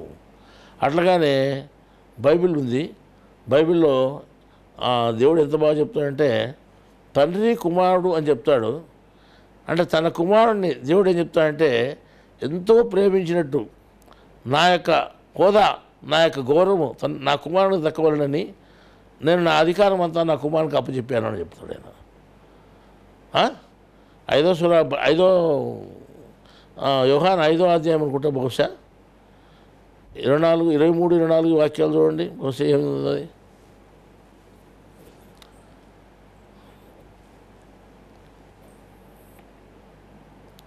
మీరు యోహాను నొద్దకు కొందరిని తీసుకుని వచ్చితిరి. అతడు సత్యమునకు సాక్ష్యం ఇచ్చాను. నేను మనుషుల వలన 24 సరే మీరు యోహాను నొద్దకు నేను మనుషుల వలన సాక్ష్యం అంగీకరింపను కానీ మీరు రక్షింపబడవలనని ఈ మాటలు చెప్పుచున్నాను. అతడు మండుచు ప్రకాశించుచున్న దీపమై ఉండెను. 5వ అధ్యాయం 5వ అధ్యాయం 21వ వచనం చూడండి. తండ్రి మృతులను ఎలాగు లేపి బ్రతికించుచున్నును అలాగే కుమారుడును తనకిష్టం వచ్చిన వారిని బ్రతికించును. తండ్రికి అధికారం ఏముంది? బ్రతికించే అధికారం ఉంది. మృతులను చనిపోయినటువంటి వాళ్ళని బ్రతికించే అధికారం ఎవరికి ఉంది? దేవునికి ఉంది. ఆ అధికారాన్ని ఎవరికి ఇచ్చాడు? కుమారునికి ఇచ్చాడు. అంటే ఆయన కాకుండా ఆయన కుమారునికి ఇచ్చాడు అన్నమాట. తర్వాత తండ్రి ఎవరికి తీర్పు తీర్చడు గాని తండ్రిని గణపరచునట్లుగా అందరూ కుమారుని గణపరచవలనని. ఒక్క నిమిషం. తండ్రి తీర్పు తీర్చడు, ఎవరికి తీర్పు తీర్చడు, కానీ తీర్పు తీర్చే అధికారం తండ్రికి ఉంది. ఆయన ఆ తీర్పు తీర్చడు. అంటే తండ్రిని గణపరిచినట్లుగా తండ్రిని దేవుణ్ణి ఏ విధంగా గౌరవిస్తామో, ఎంత గొప్ప తన కుమారుని కూడా గౌరవించాలి, తన వల్లే గౌరవించాలని తీర్పు తీర్చే అధికారం తన కుమారుడికి ఇచ్చాడు. చూడండి ఎంత బాగుందో. తీర్పు తీర్చే అధికారం తన కుమారుడికి ఇచ్చాడు. ఎవరు తన కుమారుడు? అది కరెక్ట్. మీ శరీరంలో ఉన్నాడు, తండ్రి మీ శరీరంలో ఉన్నాడు, కుమారుడి శరీరంలో ఉన్నాడు. అది ఆత్మకే చెల్లుతుంది. ఇది ఇట్లా మనం తెలుసుకోగలిగితే మనము ముందుకు పోతాం. తర్వాత తండ్రి ఎవరికి అందరూ కుమారుని గణపరచవాలని తీర్పు తీర్చుటకు సర్వాధికారం కుమారునికి అప్పగిచ్చి ఉన్నాడు. కుమారుని గణపరచని వాడు ఆయనను పంపిన తండ్రిని గణపరచడు. అట్లే ఇప్పుడు కుమారుని గణపరచకపోతే ఆయన ఎవరైతే మరి గౌరవించలేదో ఆయన తండ్రిని కూడా దేవుని కూడా గౌరవించినట్లే. అంటే నేనేం చెప్పాను? నువ్వు ఆత్మను తెలుసుకోగలిగితే దేవుని తెలుసుకున్నట్లే. ఏం చెప్పిందా? నువ్వు ఆత్మను తెలుసుకోకపోతే దేవుని తెలుసుకోలేవు. కాబట్టి ఇక్కడ కుమారుని గౌరవించినట్లయితే తండ్రిని కూడా గౌరవించినట్లే అని చెప్పేసినాడు. బాగా అర్థమవుతుంది లేదు ఈ వాక్యాలు? మన తండ్రి కుమారుని వేరే రకంగా అర్థం చేసుకుంటే గందరగోళం అవుతుంది. చెప్పండి ఇక తర్వాత చదువు. నా మాట విని నన్ను పంపిన వాని యందు విశ్వాసముంచువాడు నిత్య జీవము గలవాడు. వాడు తీర్పులోనికి రాక మరణములో నుండి జీవములోనికి దాటి ఉన్నాడని మీతో నిత్యముగా చెప్పుతున్నాను. నిత్య జీవితం అంటే ఏమిది? మోక్షం. ఇంకా వాడు మళ్ళా రాడు, మళ్ళీ పుట్టడం ఇంకా అయిపోయాడికి. వాడు ఎప్పటికీ నిత్య జీవితంగా ఉంటాడు అనమాట. వాడు తీర్పులోకి రాడు. వాడు మళ్ళా అంటే సత్యది పుట్టేది లేదు, వాడికి తీర్పు తీర్చబడు. తర్వాత మృతులు దేవుని కుమారుని శబ్దము విను గడియ వచ్చుచున్నది, ఇప్పుడే వచ్చి ఉన్నది. దానిని వినిన వారు జీవింతురని మీతో నిత్యముగా చెప్పుచున్నాను. తండ్రి ఎలాగూ తనంతట తానే జీవం గలవాడై ఉన్నాడో అలాగే కుమారుడును తనంతట తానే జీవం గలవాడై ఉండుటకు కుమారునికి అధికారం అనుగ్రహించబడి. ఏ విధంగా తండ్రి దేవుడు శాశ్వతంగా ఉన్నాడో, చనిపోయేటువంటిది ఏం లేదని, చావు పుట్టుకలు లేవు ఆయనకి. ఎవరికి? తండ్రికి. దేవునికి చావు లేదు, పుట్టుక లేదు. ఆయన ఎటువంటి అధికారం కలిగి ఉన్నాడో అటువంటి అధికారం ఆత్మకు కూడా ఉంది. అటువంటి అధికారమే దేవుడు ఆత్మకు తన కుమారుడు అనేటువంటి ఆత్మకి ఇచ్చాడు. మరియు ఆయన మనుష్య కుమారుడు గనుక తీర్పు తీర్చుటకు అధికారం అనుగ్రహించను. దీనికి ఇక్కడ మెయిన్ పాయింట్. ఇప్పుడు ఆయన వచ్చినోడు ఎట్లున్నాడు అంటే ఆయన కుమారుడు మనిషి కుమారుడుగా ఉన్నాడు అనమాట. వచ్చినోడు మనిషి కుమారుడుగా ఉన్నాడు. మనిషి కుమారుడు ఉన్నప్పుడు ఏం చేస్తాడు? మనిషి అనుకుంటారు కానీ వాడు దేవుడిని ఎవడు అనుకోడు కదా, మన దేవుని కుమారుడు అనుకోరు కదా. ఇప్పుడు అక్కడ పెద్ద పొరపాటు పడుతున్నాము. ముస్లింలు కానీ, క్రైస్తవులు కానీ, హిందువులు కానీ ఆ దేవుని కుమారుడు అనేది లేకుండా మర్చిపోయి మనిషి కుమారుడు వచ్చినప్పుడు అంటున్నాడు. అంటే మనిషి కుమారుడు అంటాడు. అంటే ఇప్పుడు ఇంతవరకు కుమారుడు అని ఆత్మ చెప్పాడు కదా. ఆత్మను ఏం చెప్తున్నాం మనం? ఇప్పుడు ఆత్మ మన శరీరం ధరించి వస్తే మనం ఏం చెప్తున్నట్టే భగవంతుడు అంటున్నాం. ఇక్కడ ఏం చెప్తున్నా అంటే కుమారుడు అంటున్నారు. కుమారుడన్నా భగవంతుడన్నా ఎవరన్నా ఇద్దరు ఒకటే. కానీ ఇక్కడ నిర్వచనం ఏం చెప్పాం? భగవంతుడు అంటే భగవం నుంచి ఉద్భవించినటువంటి వాడు అని చెప్పాము నిర్వచనం. అంటే తల్లి శరీరం నుండి సజీవంగా పుట్టినటువంటి వాడు అని అర్థం. తల్లి శరీరం నుండి సజీవంగా పుట్టినటువంటి వాడుని. అంటే తల్లి శరీరం నుండి మనమంతా సజీవంగా పుట్టినామా అని ప్రశ్న వస్తుంది చాలామందికి. కానీ ఎవ్వడు కూడా ఏ మానవుడు తల్లి శరీరం నుండి సజీవంగా ఎవడూ పుట్టలేదు. బయటికి వచ్చిన తర్వాత వానికి ప్రాణం పోసుకోవడం జరుగుతుంది. అంతవరకు తల్లి శరీరం నుంచి వాడు చనిపోయిన శరీరం ఎట్లా వస్తుందో శవంలాగానే వాడు పుడుతున్నాడు. కానీ ఒకే ఒక దేవుడు, ఆయన అంతటా ఉన్నటువంటి వాడు. తల్లి గర్భంలో ఉన్నాడు, తల్లిలో ఉన్నాడు, అంతటా ఉన్నటువంటి ఆయన మృతం అనేది లేదు, చావు అనేది లేదు. అటువంటి వాడు చనిపోయినటువంటి వాడు కాదు, సజీవంగా ఉంటాడు ఎప్పటికైనా. ఆయన ఒక్కడు శరీరాన్ని ధరించి వస్తాడు, అంటే సజీవంగా వస్తాడు. సజీవంగా వచ్చినాడా లేదా, అందరి మాదిరి పుట్టినాడా అనే దానికి మనకు గుర్తు లేదు కాబట్టి, అంటే నమ్మకం లేదు కాబట్టి ఆయన ఏం చేసాడు, ఒక నమ్మకాన్ని పెట్టాడు. సజీవంగా వచ్చినప్పుడు ఆయన పుట్టినప్పుడు ఏం చేశాడంటే కాళ్ళపాటు పుట్టినాడంట. కాళ్ళతో, అంత తలపాటు కదా పుట్టేది, కానీ కాళ్ళతో పుట్టి కాళ్ళు లోపల ఉన్నట్టే, అంత తల శరీరం అంతా లోపలట్టే కాళ్ళు బయటకు వచ్చినప్పుడు 2 కాళ్ళు అల్లాడిచ్చినాడు ఆయన. అంటే కాళ్ళు అల్లాడించంటే లోపల సజీవంగా ఉన్నాడని అర్థం. అట్లా వాడు భగవంతుడు మనకు తెలిసే రకంగా చేశాడు అన్నమాట. అది వాస్తవమైనటువంటి భగవంతుడు. దీనికి ఆశ్చర్యపడకుడి, ఒక కాలము వచ్చుచున్నది, ఆ కాలమున సమాధులలోనున్న వారందరూ ఆయన శబ్దం విని మేలు చేసిన వారు జీవ పునరుద్ధానమునకును, కీడు చేసిన వారు తీర్పు పునరుద్ధానమునకును బయటికి వచ్చెదరు. ఇప్పుడు ఇక్కడ ఆపేస్తాం. ఇక సమాధి అనేది కదా పదం. సమాధి అంటే మనం అర్థం చేసుకున్నాము, మనకు అర్థమైంది, మనం మాటలు చెప్పలేము. సమాధి అనే గ్రంథం ఇప్పుడు చదివితే, అంటే మేము రాసినటువంటి గ్రంథం సమాధి అనే గ్రంథం చదివితే క్లియర్గా అర్థమైపోతుంది. ఈ గ్రంథం ఎవరికి మేలు చేస్తుంది ఎక్కువగా అంటే, తక్కువగా క్రైస్తవులకు, ఎక్కువగా ముస్లింలకు బాగా మేలు చేస్తుంది. అది అందువల్ల మేము ఏం చేసామంటే, దీనికి ముస్లిం సోదరులకి అంత తెలుగు రాదు కదా కొంతమందికి, వాళ్ళకంతా అర్థమయ్యే రకంగా దాన్ని ఉర్దూలోనే దాన్ని రాసించాం ఆ గ్రంథాన్ని. అది కంప్లీట్ అయింది ఉర్దూలో. ఇప్పుడు గీట్రాయన గ్రంథం కూడా మీరు చూసింటారు, గీట్రాయన గ్రంథం కూడా ఉర్దూలో రాసాము. ఈ తర్వాత సమాధి అనే గ్రంథం కూడా ఉర్దూలో రాయబడింది. ఆ విధంగా ఉర్దూలో కనీసం 20 గ్రంథాలు రాయబడతాయి. ఆ 20 గ్రంథాల్లోనూ ముస్లింలకు అర్థమయ్యేటువంటి భావము భాష అంతా బాగా ఉండేటట్టుగా రాసి పెడతాను. అది మనం దాన్ని మీరు చదవగలిగితే ముస్లింలకు అర్థమవుతుంది. తర్వాత మీరు సమాధిని తెలుగు గ్రంథం చదివితే మీకు కూడా అర్థమవుతుంది సమాధి అంటే ఏమని. అంతెందుకు, ఖురాన్లో ప్రళయం వస్తుంది, భూమి పగిలిపోతుంది, సముద్రం చీలిపోతుంది అని రాసిపడింది అనమాట. అంటే ప్రళయం అంటే ఏమిటో మనము ఈ జ్ఞానరత్నాలను గ్రంథం రాసాం, చాలా బాగుంది అనమాట చదివితేది. ఈ రకంగా మనం ఏం చేసినట్టే దేవుడు చెప్పిన జ్ఞానాన్ని మనం అర్థం చేసుకుంటే కొద్దీ ఏమవుతుందంటే కండల్లో నీళ్ళు వస్తాయి మనకు ఆటోమేటిక్గా, నీకు తెలియకుండానే ఆనంద బాష్పాలు వచ్చేస్తాయి అనమాట. ఆ ఆనంద బాష్పాలు ఎప్పుడు వచ్చాట అప్పుడు నీ జ్ఞానం అర్థమైనట్టే. అది మనిషిలో ఉండే మార్పు. అంటే అంత జ్ఞానం మనకు దేవుడు అందించాడు. మనకు ఆనంద బాష్పాలు మన శరీరంలో వచ్చేటట్టుగా మనకు దేవుడు జ్ఞానాన్ని అందించాడు. మీరు చదువుకోండి. ఇప్పుడు టైం ఎంత అయిందో మనకు నాకు జ్ఞాపకం లేదు, కానీ ఎంతన్నా కానీ ఈ సమావేశాన్ని మనం చాలా పొడిగిస్తే కొంతమందికి ఇబ్బందిగా ఉంటుంది పాపం. కాబట్టి నేను ఇంతవరకు చెప్పిన జ్ఞానాన్ని మీరు శ్రద్ధగా విని, ధర్మచక్రము అంటే మన శరీరమును అర్థం చేసుకుంటారా? ధర్మచక్రం అంటే శరీరం అని అర్థం చేసుకుంటే చూపించినట్టు రాసిన బొమ్మ కూడా వేసినాం మీకు అర్థమయ్యేటట్టుగా. ధర్మచక్రం అంటే కాదు, శరీరమే. కానీ దేవుడు చేసినప్పుడు అది ధర్మచక్రం. దేవుడు దాన్ని తయారు చేసి పెట్టినప్పుడు ధర్మచక్రమే దాని పేరు. ఇప్పుడు కర్మచక్రమైంది మనకు.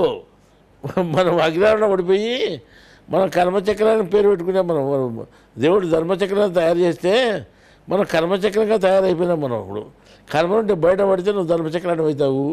దేవుడు ఎట్టు తయారు చేసినా అటు తయారైపోతున్నావు కూడా. అంతవరకు కర్మచక్రానివే. ఈ కర్మల నుండి తొలగించుకోవాలంటే కర్మలు ఏ విధంగా నాశనం అయిపోతాయి అంటే దేవుని జ్ఞానం వల్లనే నాశనం అయిపోతాయి. దేవుడు క్షమాశీలుడు, దయావనుడు. దేవుడు క్షమిస్తాడు నీ కర్మలు ఏదైనా కానీ. దేవునికి ఆ అర్హత ఉంది. మళ్ళా దేవుడిని నువ్వు ఎప్పుడైతే క్షమాశీలత కోరుతావో, దేవుని జ్ఞానాన్ని ఎప్పుడైతే నువ్వు తెలుసుకోగలుగుతావో అప్పుడు నీ దేవుడు క్షమిస్తాడు. ఆ క్షమాశీలుడు అనే దానికి సాక్షాత్తు అది జరిగి తీరుతుంది. నువ్వెంత కర్మైనా లేకుండా తీసివేస్తుంది. నేను ఒక మాట చెప్తున్నాను, దైవ గ్రంథాలు 3 ఉన్నాయి, కానీ ఇంకో అవకాశం ఇచ్చాడు. 3 గ్రంథాలు అర్థం కాలేదనుకో, 3 గ్రంథాలు లేనప్పుడు, ఈ 3 గ్రంథాలు అంటే కలియుగంలో వచ్చాయి. 3 గ్రంథాలు లేనప్పుడు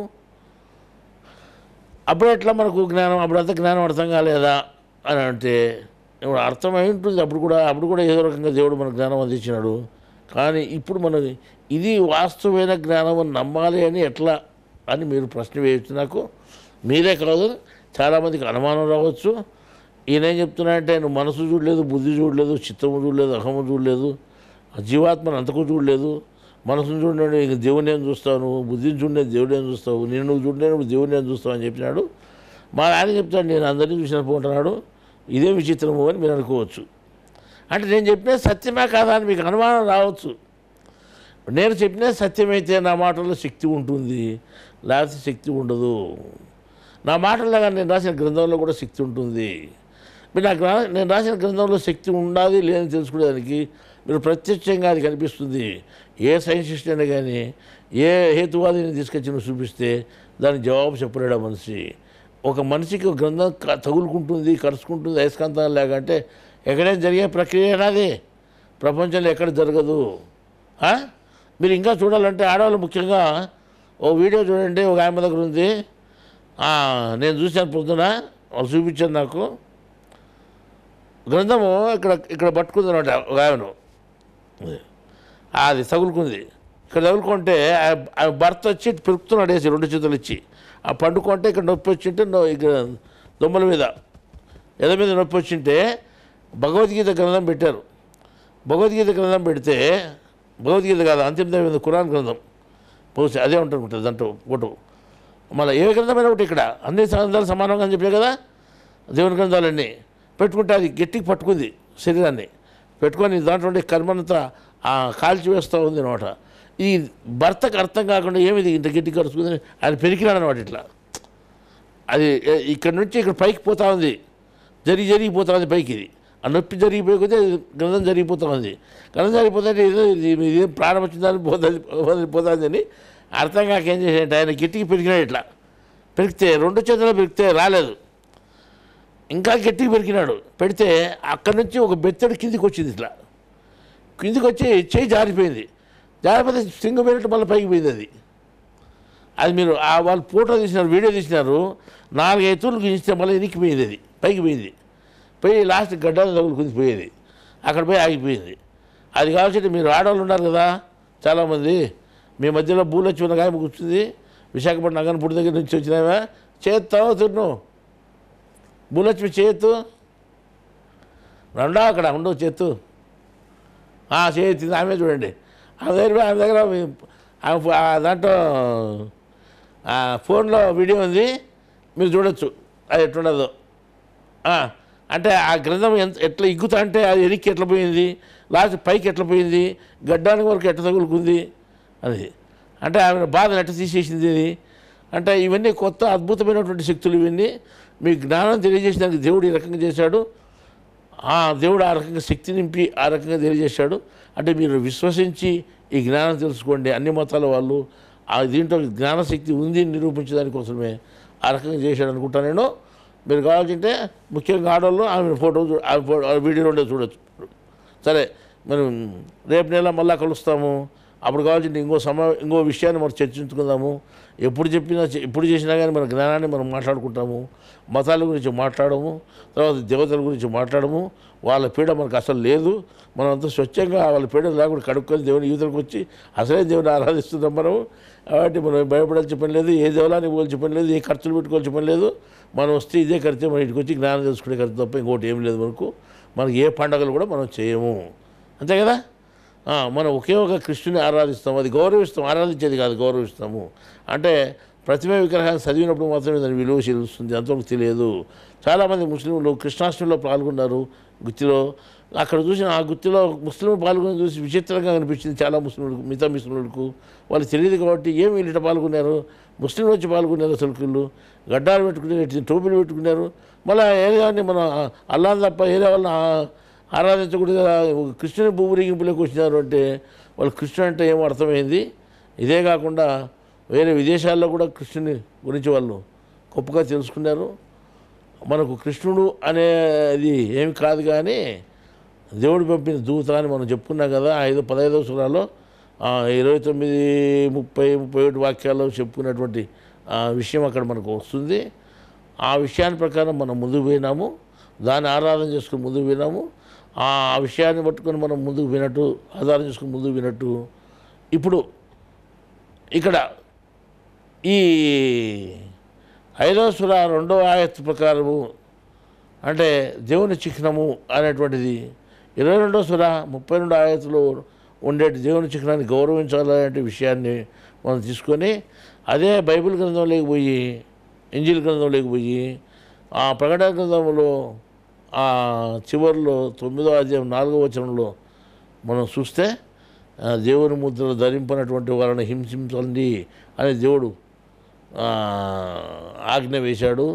చెట్లను కానీ జంతువులను కానీ ఎవరిని ఏమనొద్దండి, ఏడు మాత్రం హింసించండి. 5 నెలల పాటు 5 నెలల వరకు మీరు హింసించవచ్చు, కానీ చంపే అధికారం మీకు లేదు. బాధ పెట్టండి, తేలుగుడితే ఎంత బాధ ఉంటుందో అంత బాధ పెట్టండి అని అక్కడ చెప్పినట్టుంది మనకు. ఆ బాధ నుంచి తప్పించుకోవాలంటే మనం ఏం చేయాలి?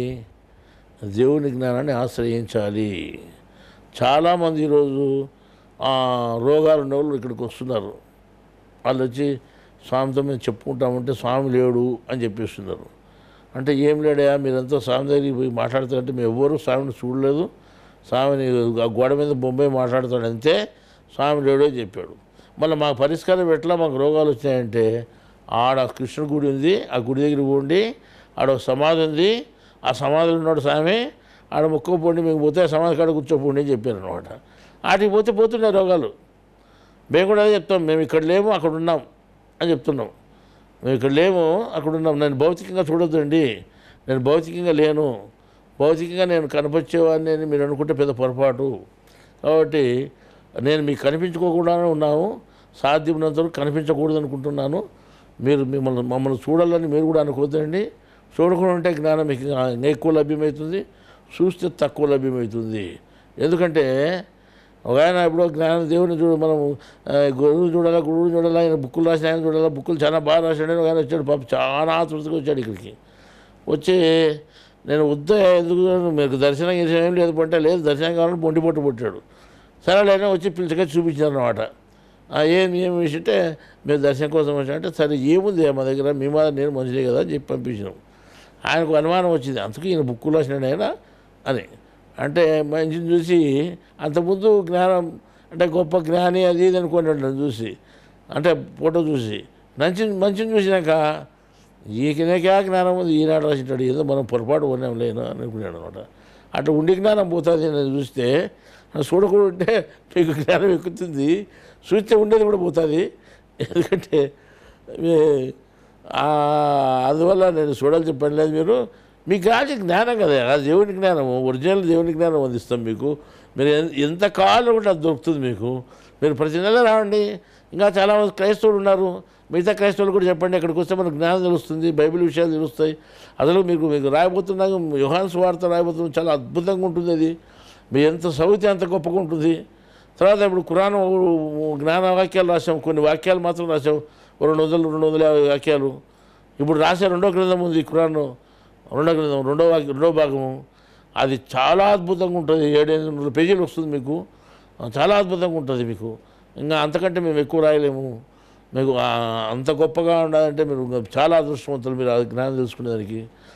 తర్వాత ఇంకా భగవద్గీత ఎట్లా మీకు రాసాము. తర్వాత భగవద్గీత కాకుండా మీకు దగ్గర 80 గ్రంథాలు మీకు అందించాము ఇంతవరకు హిందువులకు.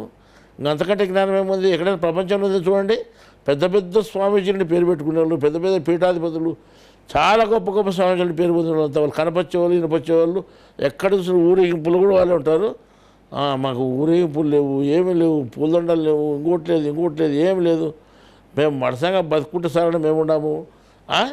మాకు ఏ గౌరవం వద్దు, మీరు జ్ఞానాన్ని గౌరవించండి, జ్ఞానం తెలుసుకోండి. మీకు గ్రంథాల ద్వారా మీకు జ్ఞానం అందివ్వబడుతుంది. మీరు ఇంతవరకు శ్రద్ధగా విని తెలుసుకున్నందుకు మేము సంతోషిస్తున్నాము. ఇట్లే ప్రతి నెల వచ్చి మీరు తెలుసుకోవాలని, ఇంకా కొంతమంది జ్ఞానం తెలుసుకునేందుకు అవకాశం కలిగించాలని ఆ దేవుని కోరుకుంటూ ఇంతటితో సమాప్తి ముగిస్తున్నాము.